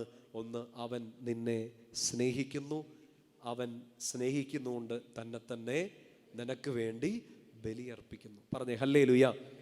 ഈശോ സ്നേഹിച്ചോ? പറ. ചിലപ്പോൾ നമ്മളിങ്ങനെ പരാതിപ്പെടും, കർത്താവേ ഞാൻ എത്ര നാളായിട്ട് പ്രാർത്ഥിക്കുന്നു, ഈ കടം മാറ്റിത്താ, നിനക്ക് സ്നേഹമില്ലേ? ചീപ്പ് ക്രിസ്ത്യാനികളായിട്ട് നമ്മളങ്ങനെ കരഞ്ഞിട്ടുണ്ട്. ഈശോ എത്ര കാലമായി കർത്താവ് ഈ ജോലിക്ക് വേണ്ടി ഞാൻ ഓർക്കുന്നു, ഈ ഒരു വിവാഹം നടക്കാൻ വേണ്ടി ഞാൻ പ്രാർത്ഥിക്കുന്നു, കുഞ്ഞുങ്ങളുണ്ടാകാൻ വേണ്ടി പ്രാർത്ഥിക്കുന്നു. ആ സങ്കടങ്ങൾ, ആ പ്രാർത്ഥനകൾക്ക് ഉത്തരം വൈകുമ്പോൾ നമ്മുടെ മനസ്സിൽ നിന്ന് ആദ്യം പുറത്തോട്ട് വരുന്ന വാക്കുകളൊന്നാണ്, ഈശോയ്ക്ക് എന്നോട് സ്നേഹമില്ല. സങ്കടത്തെ നമ്മൾ പറഞ്ഞു അല്ലേ? ശരിയല്ല, നമ്മൾ സാധാ മനുഷ്യരല്ലേ, നമ്മളെ ഒരിക്കലെങ്കിലും അങ്ങനെ പറഞ്ഞിട്ടുള്ളവരാണ് നമ്മൾ. കർത്താവ് നിനക്ക് സ്നേഹം ഉണ്ടായിരുന്നെങ്കിൽ ഇതാണോ വലിയ സ്നേഹം എന്ന് പറയുന്നത്? പറഞ്ഞ മക്കളെ, ഈശോ സ്നേഹിക്കുന്നുണ്ടോ? നിങ്ങളുടെ ജീവിതത്തെ മുഴുവനെ എഴുന്നേൽപ്പിക്കാൻ പറ്റുന്ന സുവിശേഷം പൗലോസ്ലീഹ പറയാണ്, നിങ്ങൾ അതിന് ഉത്തരം പറയണം. ഈശോ നിങ്ങളെ സ്നേഹിക്കുന്നുണ്ടോ? രോഗം വന്നിട്ട് രോഗം മാറ്റാതിരുന്നില്ലേ? മാറ്റിത്തരാത്ത രോഗങ്ങളില്ലേ? ഇപ്പോഴും ഈ വചനം കേട്ടുകൊണ്ടിരിക്കുമ്പോൾ കടം കയറി നിൽക്കുന്നില്ലേ? ഇപ്പോഴും വീട്ടിൽ പ്രശ്നങ്ങളില്ലേ? ഇപ്പോഴും പ്രതിസന്ധികളില്ലേ? നിങ്ങൾ പറ, ഈശോ സ്നേഹിക്കുന്നുണ്ടോ? പക്ഷെ പരാതി പറഞ്ഞിട്ടുണ്ടല്ലേ? ഉത്തരം കിട്ടാൻ നമ്മൾ സാധാ മക്കളാണ്. ഞാൻ പറഞ്ഞിട്ടുണ്ട്, നിങ്ങൾ പറഞ്ഞിട്ടുണ്ട്, ഈശോയെ സ്നേഹിക്കുന്നുണ്ടായിട്ട് ഇങ്ങനെയാണോ? ചിലപ്പോൾ വീട്ടിലൊരു മരണം നടന്നപ്പോൾ നമ്മൾ പറഞ്ഞിട്ടുണ്ട്, ഈശോയെ സ്നേഹം ഉണ്ടായിട്ട് ഇങ്ങനെയാണോ? നിങ്ങളുടെ പ്രതീക്ഷിച്ച്, നിങ്ങൾ പ്രാർത്ഥിച്ചൊരുങ്ങി ഇത് കിട്ടുമെന്ന് ഉറപ്പിച്ച് നിങ്ങളങ്ങ് ചെന്നു, ദേ പോകുന്നു. നിങ്ങൾ പ്രതീക്ഷിച്ച ഒരു ജോലി നിങ്ങൾക്ക് കിട്ടിയില്ല. നിങ്ങൾ നല്ലപോലെ ആഗ്രഹിച്ച് തുടങ്ങിയ ഒരു കുടുംബജീവിതം, വിവാഹ ജീവിതം തകർന്ന് തരിപ്പണമായി പോയി. ഈശോയെ സ്നേഹമാണോ? നീ സ്നേഹിക്കുന്നുണ്ടെന്ന് പറഞ്ഞിട്ട് ഇങ്ങനെയാണോ? നമ്മൾ പരാതിപ്പെടും. പൗലോസ്ലീഹ പറയാണ്, നിങ്ങൾ അറിയേണ്ട രഹസ്യം അതിനകത്തുണ്ട്. അവൻ സ്നേഹിച്ചു, ഒരു പ്രത്യേക രീതിയിലാണ് സ്നേഹിച്ചത്. അതിലും വലിയൊരു സ്നേഹമില്ല. ആ സ്നേഹം മനസ്സിലാക്കിയവൻ എവിടെയും ചാടിക്കേറും, എത്ര കുഴിയെന്നും ചാടിക്കേറും. പറഞ്ഞേ ഹല്ലേലൂയ. ആ രഹസ്യം പൗലോസ്ലീഹ പറയാണ്, അവൻ സ്നേഹിച്ചു, തന്നെ നിനക്ക് വേണ്ടി തന്ന് സ്നേഹിച്ചു. ഇതെവിടെയാണ് ആ സ്നേഹം കണ്ടത്? എവിടെ കണ്ടേ? എവിടെ കണ്ടു? ഉറക്കെ പറ. ഈശോ എന്നെ സ്നേഹിച്ചത് ഞാൻ കണ്ടത് എൻ്റെ കടം മാറ്റിയപ്പോഴല്ല. അതൊക്കെ ഈശോയ്ക്ക് സിമ്പിൾ കേസാണ്. ഈശോ എന്നെ സ്നേഹിച്ചത് ഞാൻ കണ്ടതും, ഈശോ എന്നെ സ്നേഹിക്കുന്നതിൻ്റെ ഒരു അടയാളമായിട്ട് തന്നെ ബലിയർപ്പിക്കുന്നത് കണ്ടതും ഒരു സ്ഥലത്താണ്. എവിടെയാണത്? കുരിശിൽ. ഉറക്കെ പറ, എവിടെയാണ്? കുരിശിൽ. അതുകൊണ്ട് മറ്റൊരാളെക്കുറിച്ചും മറ്റൊന്നിനെക്കുറിച്ചും അറിയാൻ ഞാൻ ആഗ്രഹിക്കുന്നില്ല, ക്രൂശിതനായ ക്രിസ്തുവിനെ കുറിച്ചല്ലാതെ. മറ്റൊന്നിനെക്കുറിച്ചും പറയാൻ ഞാൻ ആഗ്രഹിക്കുന്നില്ല, ക്രൂശിതനായ ക്രിസ്തുവിനെ കുറിച്ചല്ലാതെ. പറഞ്ഞേ ഹല്ലേലൂയ. പിടികിട്ടുന്നുണ്ടോ എന്തുകൊണ്ടാണ് പൗലോസ്ലീഹ ഇങ്ങനെ ഒരു വാശി പിടിക്കുന്നതെന്ന്? പൗലോസ്ലീഹ ഒത്തിരി കാര്യങ്ങൾ പറഞ്ഞിട്ടുണ്ട്. വിവാഹ ബന്ധത്തെക്കുറിച്ച്, വിഗ്രഹാർപ്പിത ഭക്ഷണത്തെക്കുറിച്ച്, അന്യദേവ ആരാധനയെക്കുറിച്ച് ഒത്തിരി വിഷയങ്ങൾ പറഞ്ഞിട്ടുണ്ട്. പക്ഷെ ഒരു സ്റ്റേജിൽ എത്തുമ്പോൾ പൗലോസ്ലീഹ പറയാണ്, ഇനി വേറെ ഒന്നും അറിയേണ്ടതില്ല, ഇനി വേറെ ഒന്നും പ്രഘോഷിക്കേണ്ടതില്ല. കാരണം ഈ സ്നേഹം അറിഞ്ഞാൽ ബാക്കി എല്ലാം ഓക്കെ ആയി. പറഞ്ഞേ ഹല്ലേലൂയ. ഈ സ്നേഹം അറിഞ്ഞാൽ പിന്നെ നമുക്ക് സംശയങ്ങളുണ്ടോ? ഈ സ്നേഹം അറിഞ്ഞു കഴിഞ്ഞാൽ പിന്നെ നമ്മൾ ഈശോ ഇട്ടേച്ച് പോവോ? ഈ സ്നേഹം അറിഞ്ഞാൽ നമ്മൾ പാപങ്ങളിലേക്ക് പോവോ? ഇല്ല. നമ്മുടെ കുഞ്ഞുങ്ങളൊക്കെ വന്ന് ചിലപ്പോൾ സംശയം ചോദിക്കേണ്ട, അച്ഛാ ചിലപ്പോൾ നിങ്ങളോടും വന്ന് ചോദിക്കുന്നുണ്ടാവും, നമ്മൾ ജീവിക്കുന്ന കാലഘട്ടത്തിൽ ഇപ്പോൾ ഞാൻ മറ്റൊരു മതത്തിൽ വിശ്വസിക്കുന്ന ഒരാളെ കല്യാണം കഴിച്ചാൽ എനിക്ക് എന്നാ കുഴപ്പം? അവക്കും സമ്മതം, അവനും സമ്മതം, പിന്നെ എന്താ അച്ഛന് സമ്മതം അല്ലാത്ത? ഇല്ല, മാതാപിതാക്കൾ എന്തുകൊണ്ടാണ് സമ്മതിക്കാത്തത്? നിങ്ങൾ മാതാപിതാക്കൾ പറ. നിങ്ങൾ സമ്മതിക്കാത്തത് ചിലപ്പോൾ വീടിന് പേരുക്കേടുണ്ടാവും, നമ്മുടെ കുടുംബത്തിനൊരു മാനക്കേടുണ്ടാവും എന്നൊക്കെ വിചാരിച്ചിട്ടാണോ? അങ്ങനെയുള്ളവരുണ്ട്. ആ മേനി പോകും. ഒറ്റ കാര്യത്തിലാണ് നമ്മൾ തടസ്സം പിടിക്കുന്നത്. നിനക്ക് നഷ്ടപ്പെടാൻ പോകുന്നത് ഈശോയുടെ സ്നേഹമാണ്. ആ സ്നേഹത്തെ തള്ളി പറഞ്ഞിട്ട് എങ്ങനെ പോകും? ആ സ്നേഹത്തെ കോംപ്രമൈസ് ചെയ്യാൻ ബുദ്ധിമുട്ടില്ലാത്തൊരു തലമുറ നമ്മുടെ ഇടയിൽ ഉണ്ടെന്നുള്ളതാണ് നമ്മുടെ സഭയ്ക്ക് നേരിട്ട ഏറ്റവും വലിയ പരാജയം. ഇത് കൊടുക്കാൻ പറ്റിയില്ല. ക്രിസ്തുവിൻ്റെ സ്നേഹത്തെ തള്ളിപ്പറയാൻ ഒരു മടിയില്ലാത്ത ഒരു തലമുറ വളർന്നു വരുന്നത് കണ്ടിട്ടും ചില സ്ഥലങ്ങളിൽ കണ്ണടച്ചു പിടിച്ചു, ചില സ്ഥലങ്ങളിൽ വായടച്ചു പിടിച്ചു. കാരണം അത് കേൾക്കണ്ട എന്ന് പറഞ്ഞ് ചെവി അടച്ചു പിടിച്ച ഒരു തലമുറയും നമ്മുടെ ഇടയിലുണ്ടായിരുന്നു. ക്രിസ്തുവിൻ്റെ സുവിശേഷം വേണ്ട, ക്രിസ്തുവിൻ്റെ കുരിശ് വേണ്ട, ക്രിസ്തു തരുന്ന സൗഖ്യങ്ങൾ, ക്രിസ്തു തരുന്ന അത്ഭുതങ്ങൾ, ക്രിസ്തു തരുന്ന ലോട്ടറി, ക്രിസ്തു തരുന്ന കല്യാണം, ക്രിസ്തു തരുന്ന കുഞ്ഞുങ്ങൾ, ക്രിസ്തു തരുന്ന വീട്, ക്രിസ്തു തരുന്ന കുരിശിൻ്റെ സുവിശേഷം വേണ്ട എന്ന് പറഞ്ഞ് ചെവി അടച്ചപ്പോൾ പലയിടത്തും വായടഞ്ഞു പോയി. പറഞ്ഞേ ഹല്ലേലൂയ. ശക്തർ പറഞ്ഞേ ഹല്ലേലൂയ. പ്രിയപ്പെട്ട സൗരങ്ങളെ, അന്ത്യകാലത്തെക്കുറിച്ച് ഞാൻ പ്രവചിക്കുന്നില്ല. പക്ഷെ ഇന്നോ നാളെയോ എൻ്റെയും നിങ്ങളുടെയും അന്ത്യ ദിവസം ആയേക്കാം. ഇത്രയും കാലം നമ്മൾ ഈ കുഞ്ഞു കുഞ്ഞു കാര്യങ്ങൾക്ക് വേണ്ടി ചോദിച്ചു നടന്നു. ഒറ്റ സുവിശേഷം കേൾക്കാൻ ആഗ്രഹിക്കുക. ജീവിതത്തെ മുഴുവൻ മാറ്റിമറിക്കുന്ന, എല്ലാ സ്നേഹത്തിനും മുകളിൽ നിൽക്കുന്ന കുരിശിലെ ഈശോയുടെ സ്നേഹത്തെക്കുറിച്ച് അറിയാൻ ശ്രമിക്കുക. പറഞ്ഞേ ഹല്ലേലൂയ. ഒരു കാരണവശാലും ഇന്ന് ഈ വചനം കേൾക്കാൻ നിങ്ങൾ ഒരിക്കലും ജീവിതത്തിൽ എന്ത് സംഭവിച്ചാൽ ഈ പരാതി നമ്മളിന്ന് വരരുത്. ഈശോ എന്നെ സ്നേഹിക്കുന്നില്ലെന്ന് ഒരിക്കലും പറയരുത്. പറയൂ, എന്നെ പോയാലും കയ്യിൽ നിന്ന് എന്ത് പോയാലും എന്ത് സഹനം വന്നാലും അതൊരു തീരുമാനമായിട്ട് എടുക്കുക. നിങ്ങൾക്ക് വലിയ സമാധാനം ഈശോ തരും. ഒരു തീരുമാനം എടുക്കുക. എന്നെ സംഭവിച്ചാലും കർത്താവ്, ഇനി നീ എന്നെ ഇട്ട് പുഴുങ്ങി പരീക്ഷിച്ചാലും ഞാൻ ഈ സ്നേഹം തള്ളി പറയില്ല, ഈ സ്നേഹമില്ലെന്ന് ഞാൻ പറയത്തില്ലെന്ന് പറഞ്ഞേ ഹല്ലേലൂയ. ശക്തി പറഞ്ഞേ ഹല്ലേലൂയ. പൗലോസിലെ ആ രഹസ്യമാണ് വെളിപ്പെടുത്തിയത്. അവൻ സ്നേഹിച്ചു, തന്നെ തന്ന് സ്നേഹിച്ചു. ഇതൊരു രഹസ്യമായിട്ടാണ് പൗലോസിലെ പറയാം. ശ്രദ്ധിച്ചിരിക്കും, ഇതൊക്കെ വളരെ സിമ്പിളായിട്ട് പറഞ്ഞു തരത്തില്ലേ പൗലോസിലേക്ക്. ഇതൊരു രഹസ്യമാണെന്ന് പൗലോസിലെ പറയാം. ആ രഹസ്യത്തെക്കുറിച്ച് പൗലോസിലെ പറയുന്നത് ചിലപ്പോൾ നിങ്ങൾ കല്യാണം കഴിച്ചവർക്ക് ചിലപ്പോൾ ദേഷ്യം വരുന്ന ഒരു വചനഭാഗത്തിലാണ്. അതേത് വചനഭാഗമാണ്? കല്യാണം കഴിച്ചവർക്ക് ചിലപ്പോൾ കേൾക്കുമ്പോൾ തന്നെ ദേഷ്യം വരും. അതേത് വചനഭാഗമാണ്? എല്ലാ കല്യാണത്തിനും ഇത് വായിക്കുകയും ചെയ്യും. ഒന്നാം വായന ഇതായിരിക്കും. എഫേസോസ് 5 ഭാര്യമാരെ നിങ്ങൾ അതായിരിക്കുവിൻ, ഭർത്താക്കന്മാരെ നിങ്ങൾ എന്തെങ്കിലും ആയിരിക്കുവിൻ. ആണോ? എല്ലാ തവണയും ഇത് തന്നെ വ്യാഖ്യാനിക്കാം. പൗലോസിൽ അതിനകത്തൊരു സീക്രട്ട് ഒളിപ്പിച്ച് വെച്ചിട്ടുണ്ട്. നിങ്ങൾ ആ വചനഭാഗം എടുത്തേ. ഇനി ഓരോ തവണ കല്യാണത്തിൻ്റെ പ്രസംഗം കേൾക്കുമ്പോഴും ഇത് മാത്രമേ മനസ്സിലോട്ട് വരാൻ പാടുള്ളൂ. കാരണം പൗലോസിലെ ഉദ്ദേശിച്ചത് ഇത് കല്യാണ പ്രസംഗമായിട്ടല്ല എന്ന് പൂർണ്ണമായിട്ട് വിശ്വസിക്കുന്ന ഒരു വൈദികനാണ് ഞാൻ. നിങ്ങളിതിൻ്റെ പൗലോസിലെ പറഞ്ഞതിൻ്റെ ഉദ്ദേശം നന്നായിട്ട് മനസ്സിലാക്കിയുള്ളൂ. എഫേസോസ് 5:22-23 വാക്യങ്ങളാണ്. എഫേസോസ് 5 എടുക്കാമോ? ഗലാത്യർക്ക് അടുത്ത് കിടപ്പുണ്ട്. പെട്ടെന്ന് എടുക്കാം. പെട്ടെന്ന് എടുക്കുക. എഫേസോസുകാർക്ക് എഴുതിയ ലേഖനത്തിൽ 5-ാം അധ്യായം അതിൻ്റെ 22-23 വാക്യങ്ങൾ നിങ്ങൾ ഒത്തിരി തവണ വായിച്ചു കേട്ടതായതുകൊണ്ട് ഞാൻ ഒന്നുകൂടെ വായിച്ചു കേൾപ്പിക്കാം. ഭാര്യമാരെ, നിങ്ങൾ കർത്താവിനെന്ന പോലെ ഭർത്താക്കന്മാർക്ക് വിധേയരായിരിക്കും. ഒരൊറ്റ കാര്യം പറഞ്ഞുകൊണ്ട് പൗലോസ്ലീഹ ആൻറ്റി ഫെമിനിസ്റ്റ് ആണ്, സ്ത്രീപക്ഷ വിരോധിയാണെന്നൊക്കെ പറയുന്ന അഭിനവ ചിന്തകരുണ്ട്. അവർക്ക് വേണ്ടിയും കൂടിയാണ് ഇത് പറയുന്നത്. ഇന്ന് നിങ്ങളും കേൾക്കുന്നുണ്ടാവും, നാളെ ഓൺലൈനിലും കേൾക്കുമായിരിക്കും. അടുത്ത വചനം, എന്തെന്നാൽ ക്രിസ്തു തൻ്റെ ശരീരമായ സഭയുടെ ശിരസ്സായിരിക്കുന്നത് പോലെ ഭർത്താവ് ഭാര്യയുടെ ശിരസ്സാണ്. ക്രിസ്തു തന്നെയാണ് ശരീരത്തിൻ്റെ രക്ഷകനും. 24-ാം വാക്യം, സഭ ക്രിസ്തുവിന് വിധേയായിരിക്കുന്നത് പോലെ ഭാര്യമാർ എല്ലാ കാര്യങ്ങളിലും ഭർത്താക്കന്മാർക്ക് വിധേയരായിരിക്കും. ഇത് കേൾക്കുമ്പോൾ നമുക്കിങ്ങനെ ഒരു ഇച്ചുകാർഡ് എടുക്കാൻ തോന്നും. ഇച്ചുകാർഡ് ആ മരുന്ന് ഇപ്പം മെഡിക്കൽ ഷോപ്പിൽ അവൈലബിൾ ആണോ? ചൊറിഞ്ഞു കയറും, പ്രത്യേകിച്ച് ഭാര്യമാർക്ക്, സ്ത്രീകൾക്ക്. ഞങ്ങൾ വിധേയരായിരുന്നാൽ മതിയോ? ഇത് കേട്ടൊരു 100 പ്രഘോഷങ്ങൾ നിങ്ങൾ കേട്ടിട്ടുണ്ടാവും. നിങ്ങൾ പരിശുദ്ധാത്മാവ് നിറഞ്ഞു നിൽക്കുന്നത് കൊണ്ട് ഞാൻ നിങ്ങളോട് ചോദിക്കുകയാണ്, ഇതിനകത്ത് ശരിക്കും പൗലോസിലെ ഉദ്ദേശിക്കുന്നത് നിങ്ങളുടെ കല്യാണത്തെക്കുറിച്ചാണോ സഭയെക്കുറിച്ചാണോ? ഫോക്കസ് എന്താണ്? ടൈറ്റിലൊക്കെ ഭാര്യ ഭർത്താക്കന്മാരെന്നൊക്കെ തന്നെയാണ്. പക്ഷേ ഈ പൗലോസിലെ പ്രഘോഷിച്ചുകൊണ്ടിരിക്കുന്ന ആരെക്കുറിച്ചാണ്? ക്രിസ്തുവിനെ കുറിച്ചാണ്. ക്രിസ്തുവും സഭയും തമ്മിലുള്ള ബന്ധത്തെ സൂചിപ്പിക്കാൻ വേണ്ടി പൗലോസ്ലീഹ ഒരു ഉപമയായിട്ട് ഭാര്യാഭർത്തൃ ബന്ധത്തെ എടുക്കുകയാണ്. കേട്ടുന്നുണ്ടോ? അല്ലാണ്ട് ഭാര്യാഭർത്തൃ ബന്ധത്തെ കാണിക്കാൻ വേണ്ടി സഭയെ കാണിക്കല്ല, സഭയും ഈശോയും തമ്മിലുള്ള ബന്ധത്തെ കാണിക്കാൻ വേണ്ടി ഒരു ഉപമയായിട്ട്, ഒരു എക്സാമ്പിളായിട്ട് ഭാര്യാഭർത്തൃ ബന്ധത്തെ കാണിക്കുകയാണ്. പറഞ്ഞേ ഹല്ലേലൂയ. അത് വിശ്വാസം വരുന്നില്ലെങ്കിൽ അവസാനത്തെ വാക്യം ഒന്ന് വായിച്ചു നോക്കുക. 5-ാമത്തെ അധ്യായത്തിൽ അതിൻ്റെ 32-ാമത്തെ വാക്യം എല്ലാവരും ചേർന്ന് ഉറക്കെ വായിച്ചേ. 5:32 ഉറക്കെ വായിക്കാം. ഇതൊരു വലിയ രഹസ്യമാണ്. ഇതാണ് നമ്മൾ ഇത്രയും നേരം പറഞ്ഞുകൊണ്ടിരുന്നല്ലേ. ഒരു വലിയ രഹസ്യമാണ്, ഒരു വെളിപാടാണ്. ആര് കൊടുത്തത്? ഈശോ കൊടുത്തത്. ആ വെളിപാട് വിശദീകരിക്കുകയാണ്. ഇതൊരു വലിയ രഹസ്യമാണ്. ഉറക്കെ വായിച്ചേ. സഭയോടും ക്രിസ്തുവിനോടും ബന്ധപ്പെടുത്തിയാണ് ഞാനിത് പറയുന്നത്. എഴുതി വെച്ച ആള് തന്നെ പറഞ്ഞേക്കാണ്, ഞാനിത് പറയുന്നത് നിങ്ങളുടെ കല്യാണത്തെക്കുറിച്ചല്ല, ഞാനിത് പറയുന്നത് നിങ്ങളുടെ കല്യാണത്തിന് പ്രഘോഷിക്കാനുള്ള വചനമായിട്ടല്ല. വ്യാഖ്യാനിക്കാം, തെറ്റൊന്നുമില്ല. പക്ഷെ Paulose Sleeha in the real sense ഇത് എന്തിനെ കുറിച്ചാണ് പറഞ്ഞേക്കുന്നത്? ഇത് ഞാൻ എഴുതിയിരിക്കുന്നത്, പറഞ്ഞിരിക്കുന്നത് സഭയും ക്രിസ്തുവും തമ്മിലുള്ള ബന്ധത്തെക്കുറിച്ചാണ്. ക്ലിയറായോ? പറഞ്ഞേ ഹല്ലേലൂയ. ഇനി ആ വചനം കേട്ടിട്ട് സങ്കടമൊന്നും വരണ്ട കേട്ടോ. ഞാൻ വചനം കേട്ടിട്ട് നന്നായിട്ട് അത് ജീവിക്കാൻ വേണ്ടി മാത്രം പരിശ്രമിച്ചാൽ മതി. പൗലോസ്ലീഹ പറയാണ് ഇത് സഭയും ക്രിസ്തുവും എന്ന് വെച്ചാൽ ഞാനും എൻ്റെ ഈശോയും തമ്മിലുള്ള ബന്ധത്തെക്കുറിച്ച് സൂചിപ്പിക്കാനാണ്. പറഞ്ഞേ ഹല്ലേലൂയ. പറഞ്ഞ ഈശോ എങ്ങനെ സ്നേഹിച്ചു എന്ന് പറയാ. സഭയെ സ്നേഹിച്ചത്, എന്നെ സ്നേഹിച്ചത്, നിങ്ങളെ സ്നേഹിച്ചത് എങ്ങനെയാണ്? സ്നേഹിച്ചു. എങ്ങനെ?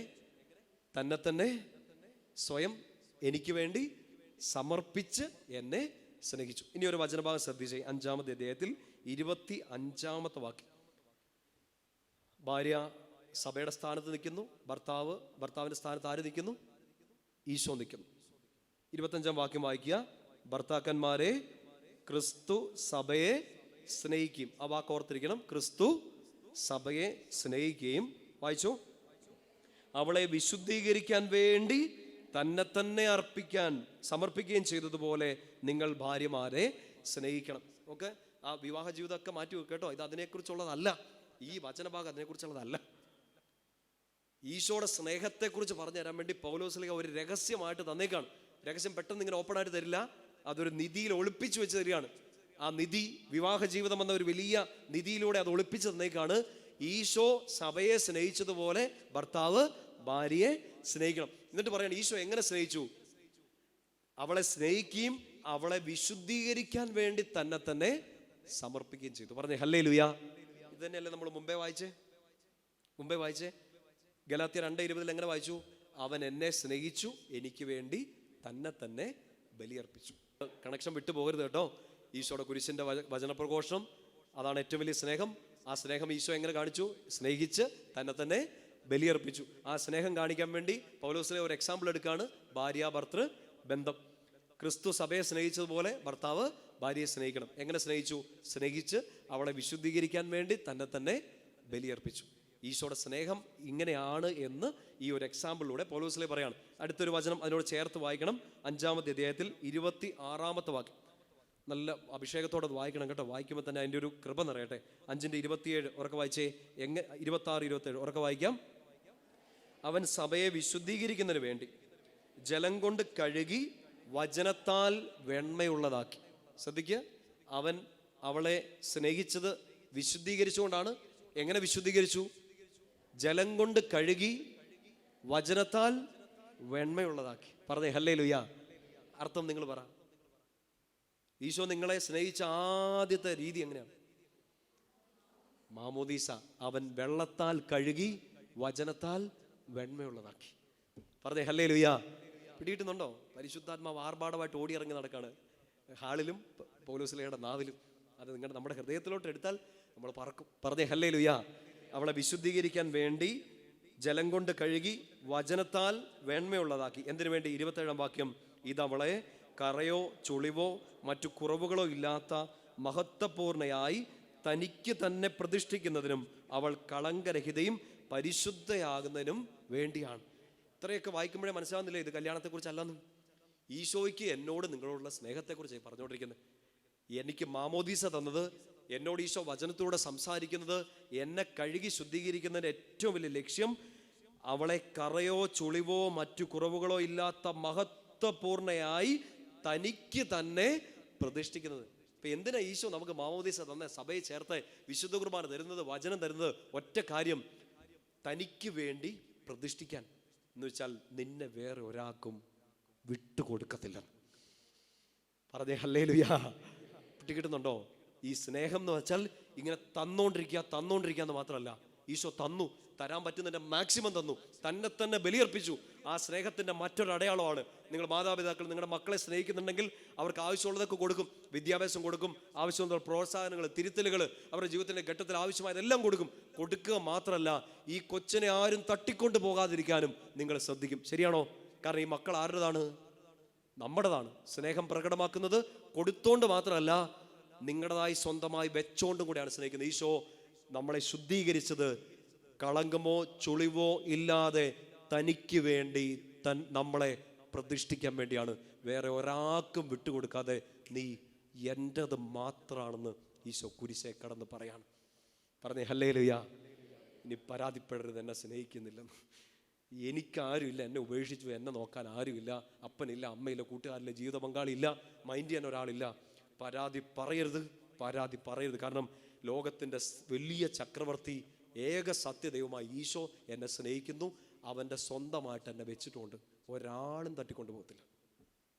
തിന്മ കടന്ന് ചക്രശ്വാസം വലിച്ച് പ്രലോഭിപ്പിക്കാൻ ശ്രമിച്ചാലും ഈശോയുടെ കുരിശിൻ്റെ വചനം അറിഞ്ഞ ഒരാളെ, ആ വചനത്തിൻ്റെ ശക്തി അറിഞ്ഞ ഒരാളെ, കുരിശിൽ ഈശോ തന്ന സ്നേഹത്തെ അറിഞ്ഞ ഒരാളെ ഒരു പാപത്തിനും പിശാചിനും ബാധയ്ക്കും കൂടോത്രത്തിനും തട്ടിക്കൊണ്ടു പോകാൻ പറ്റത്തില്ല, നശിപ്പിക്കാനും പറ്റത്തില്ല.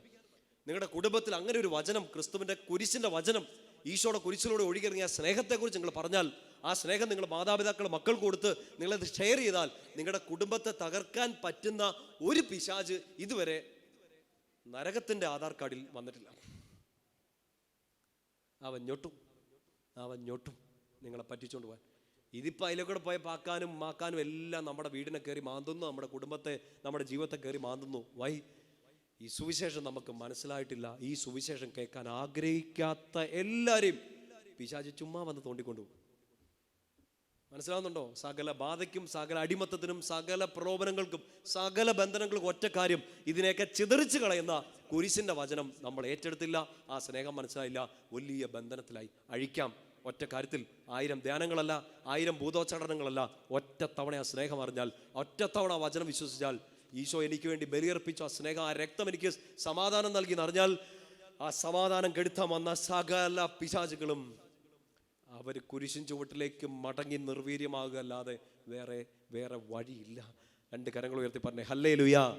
ശക്തിയോടെ പറഞ്ഞേ ഹല്ലേലൂയ. പിടികിട്ടുന്നുണ്ടോ? അതുകൊണ്ടാണ് ഈ വചനമാണ് നമുക്ക് ശക്തി, സമാധാനം. ഈ കുരിശിലാണ് നമുക്ക് മേന്മ ഭാവിക്കാനുള്ളത്. ബാക്കി എല്ലാം പോകും. ഈശോയുടെ കുരിശിൻ്റെ വചനം, ആ കുരിശിലൂടെ തന്ന രക്ഷ, സമാധാനം, സ്നേഹം നിലനിൽക്കും. അത് പോവില്ല. അതറിഞ്ഞ എന്നെ ഒരാളും തട്ടിക്കൊണ്ടും പോകത്തില്ല. പറഞ്ഞേ ഹല്ലേലൂയ. പ്രിയപ്പെട്ട സഹോദരങ്ങളെ, ജീവിതം ഒത്തിരി നിരാശ തരും. നമ്മൾ ജീവിക്കുന്ന ഒരു കാലം ഒത്തിരി തകർക്കാൻ ശ്രമിക്കും. ഒരു ദിവസം പോലും സമാധാനം കിട്ടാത്ത ജീവിതമായിരിക്കും. നിങ്ങൾ കാലെടുത്ത് വെക്കുന്ന സകലത്തോടും ചിലപ്പോൾ ചതിക്കുഴികളൊക്കെ ആയിരിക്കും എടുക്കുന്നത്. ചിലപ്പോൾ ആളുകൾ പറ്റിക്കുമായിരിക്കും, കഠിനമായിട്ട് പറ്റിച്ചു കളയും. നിങ്ങൾ ചെയ്യുന്നത് നല്ലതാണോ ചീത്തയാണോ എന്ന് പോലും അറിയത്തില്ലാത്ത, ആരുടെ കൂടെ നിൽക്കണം, എന്തിൻ്റെ കൂടെ നിൽക്കണം എന്ന് അറിയത്തില്ലാത്ത ഒരു കാലത്തിലായിരിക്കും നമ്മൾ ജീവിക്കുന്നത്. ചെയ്യുന്നത് പാപമാണെന്നുള്ള ബോധം പോലും നഷ്ടപ്പെട്ടു പോകുമായിരിക്കും. പറ്റിക്കുവാണോ എന്ന് തിരിച്ചറിയാൻ പറ്റാത്തൊരു കാര്യമായിരിക്കും. ദൈവവിശ്വാസം തള്ളിപ്പറയുന്ന ഒരു ലോകത്തിലായിരിക്കും. പ്രത്യേകിച്ച് ചിലപ്പോൾ ഈ ശുശ്രൂഷ മേഖലയിൽ നിൽക്കുന്നവർ പോലും ഈശോയെ തള്ളിപ്പറഞ്ഞ് വിശ്വാസമില്ല, ദൈവത്തെ വിശ്വസിക്കേണ്ട കാര്യമില്ല, ഇതൊരു കെട്ടുകഥയാണ്, ഇതൊക്കെ ആവശ്യമുണ്ടോ, ഇങ്ങനെയാണോ പ്രാർത്ഥിക്കേണ്ടത്, ഇങ്ങനെ പ്രാർത്ഥിച്ചിട്ട് കാര്യമില്ല, ഇതിൽ കാര്യമില്ല എന്നൊക്കെ പറഞ്ഞ് ചിലപ്പോൾ നമുക്ക് മാതൃകയായി നിൽക്കുന്നവരോ ഈ മേഖലയിൽ നിൽക്കുന്നവർ പോലും നമ്മളെ വിശ്വാസത്തിന് വഴിതെറ്റിക്കാൻ ശ്രമിക്കും. പക്ഷെ ക്രിസ്തുവിൻ്റെ സ്നേഹം അറിഞ്ഞ ഒരാൾ, ഈ സഭയിലെ സകല അധികാരികളും ആര് തകർന്നു വീണാലും, ഈ അച്ഛൻ തകർന്നു വീണാലും നിങ്ങൾ തകർന്നു വീഴത്തില്ല. കാരണം നിങ്ങൾ ഇട്ടുറച്ച് നിൽക്കുന്നത് അച്ഛൻ്റെ വാക്കിലല്ല, സഭയിലൂടെ ഈശോ നമുക്ക് തന്ന ഈശോയുടെ തന്നെ സ്നേഹത്തിലാണ്. പറഞ്ഞേ ഹല്ലേലൂയ. ആ സ്നേഹം ഉത്തേജനം തരും. അതിൽ നിന്ന് ഒരുത്തനും നമ്മളെ പിടിച്ചെടുക്കാൻ പറ്റില്ല. 2 കരങ്ങൾ ഉയർത്തി പറഞ്ഞേ ഹല്ലേലൂയ. ശക്തിയോടെ പറഞ്ഞേ ഹല്ലേലൂയ. ഇത്രയും കാര്യങ്ങൾ പിടികിട്ടിയോ? എനിക്ക് ഈശോയുടെ സ്നേഹത്തെ കാണിക്കാൻ വേണ്ടി പൗലോസ്ലീഹ സ്നേഹത്തെ കാണിച്ചു. ഭാര്യ ഭർത്തൃബന്ധം, അത് എന്ത് പറയാൻ വേണ്ടിയിട്ടാണ്? സഭയും ഈശോയും തമ്മിലുള്ള സ്നേഹം. സഭയും ഈശോയും തമ്മിൽ എന്ന് വെച്ചാൽ ഈശോയും ഞാനും തമ്മിലുള്ള സ്നേഹം. അപ്പോൾ എന്നെ ഈ ഉപമയിൽ, ഇല്ലെങ്കിൽ നമ്മളെ ഈ ഉപമയിൽ, സഭാമക്കളെ ഈ പൗലോസ്ലീഹ ഉപമയിൽ ഭാര്യയായിട്ടാണ് വെച്ചേക്കുന്നത്. ഓക്കെ, ഭാര്യയായിട്ടാണ്. ഈശോയെ ആരായിട്ട് വെച്ചേക്കാണ്? ഭർത്താവായിട്ട്. ബൈബിൾ ഉപയോഗിക്കുന്ന മറ്റൊരു വാക്കാണ് മണവാളനും മണവാട്ടി. മണവാട്ടി ആരാണ്? സഭ, ഇല്ലെങ്കിൽ നമ്മൾ. മണവാളൻ ആരാണ്? ഈശോയാണ്. വളരെ സിമ്പിളായിട്ട് ചിന്തിച്ചാൽ പൗലോസ്ലീഹ ഈശോയെ വിളിക്കുകയാണ് മണവാളൻ. ക്ലിയർ ആണോ? ഉറപ്പിച്ചു വെച്ചേക്കണം. ഈശോയെ പൗലോസ്ലീഹ ഒരു പുത്തൻ പേര്, ഇത്രയും നേരം ക്രൂശിതൻ, സ്നേഹിതൻ, രാജാവ്, പരിശുദ്ധൻ, എല്ലാ കാര്യങ്ങളും പൗലോസ്ലീഹ വിളിക്കുന്നുണ്ട്. രഹസ്യം വെളിപ്പെടുത്താൻ വേണ്ടി പൗലോസ്ലീഹ ഈശോയ്ക്കൊരു സൂപ്പർ ടേം കൊടുക്കുകയാണ്. എന്താണ് ടേം? ഈശോ ആരാണ്? മണവാളനാണ്. കാരണം ഞാൻ ആരാണ്? മണവാട്ടി. കിട്ടുന്നുണ്ടോ? സഭ ആരാണ്? ഈശോയുടെ മണവാട്ടി. ഈശോ മണവാളനാണ്. പറഞ്ഞേ ഹല്ലേലൂയ. അതൊരു കളിയാക്കലായി പോയില്ലേ? ഈശോയെ അങ്ങനെയൊക്കെ വിളിക്കാൻ പാടുണ്ടോ? മണവാള എന്നൊക്കെ വിളിക്കാൻ പാടുണ്ടോ? നിങ്ങൾ പറ, ഉത്തരം പറയുന്നില്ലോ. ഒരു മോശവും ഇല്ല. കാരണം ദാറ്റ്സ് എ ഗുഡ് ടേം.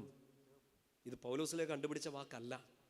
ഈശോയുടെ മനസ്സറിഞ്ഞാണ് പൗലോസ്ലീഹ ജീവിച്ചതും എഴുതിയതും പ്രഘോഷിച്ചതും. ഈ ക്രൂശിതൻ ഈശോ അപൂർവമായിട്ട് തന്നെ വിളിക്കാൻ, ഈശോ ഒത്തിരി കാര്യങ്ങൾ, ഇടയനാണ്, വാതിലാണ്, അപ്പമാണ് എന്നൊക്കെ ഈശോ പറയുമ്പോൾ ഈശോ തന്നെ സൂചിപ്പിക്കാൻ വേണ്ടി ഒരു കഥയിൽ, ഒരു ഉപമയിൽ പറയുന്ന ഒരു കാര്യമുണ്ട്. മണവാളൻ. ആര്? സലിംകുമാർ അല്ല. ആര്? ഈശോയെ കാണിക്കാൻ വേണ്ടി ഉപയോഗിക്കുന്ന ഒരു വാക്കാണ്. ഈ സലിംകുമാറിനെ പറഞ്ഞപ്പോൾ ഗളിച്ച് ഏത് ഉപമയാണ്? മർക്കോസിന്റെ സുവിശേഷം 2-ാമത്തെ അധ്യായത്തിൽ, യോഹന്നാന്റെ സുവിശേഷം ഒഴികെ ബാക്കി എല്ലാ സുവിശേഷങ്ങളിലും ഈ സംഭവം കിടക്കുന്നുണ്ട്. ഈശോയുടെ ശിഷ്യന്മാർ നമ്മളെപ്പോലെ നല്ല വിശപ്പായിരുന്നു, വചനത്തിന് വേണ്ടി അല്ലായിരുന്നു, നല്ല വിശപ്പായിരുന്നു. വഴിയെ കൂടെ പോകുന്ന അപ്പമൊക്കെ പിടിച്ച്, അപ്പമല്ല ഗോതമ്പൊക്കെ പിടിച്ച് തിന്നുന്നു. കണ്ടവർ ഈശോയോട് ചോദിച്ചു, യോഹന്നാന്റെ ശിഷ്യന്മാരും ഫരിസേയരും ഒക്കെ ഉപവസിക്കുന്നു, ഈ വലിയ പ്രഘോഷണം നടത്തുന്ന നിന്റെ ശിഷ്യന്മാർ ദാണ്ട മടക്കം കഴിക്കുന്നു. ഈശോ എന്നാ പറഞ്ഞു? സാരമില്ല, വിശന്നിട്ടാണ്. അങ്ങനെയാണോ പറഞ്ഞേ? ഈശോ പറഞ്ഞ വലിയൊരു തിയോളജിയാണ്. ആ തിയോളജിയാണ് ഈ പൗലോസിലെ പറയുന്നത്. ഈശോ പറഞ്ഞു, മണവാളൻ കൂടെയുള്ളപ്പോൾ മണവറത്തോടർക്ക് ഉപവസിക്കാൻ കഴിയില്ല. ഈ മണവറത്തോടൻ ആരാണ്? ശിഷ്യന്മാര്. അവരിപ്പോൾ ഉപവസിക്കില്ല, കാരണം അവരുടെ കൂടെ ആരുണ്ട്? മണവാളൻ. എന്ന് വെച്ചാൽ ഞാൻ ആരാണ്? അച്ഛനല്ല. അയ്യോ, ആരാണ്?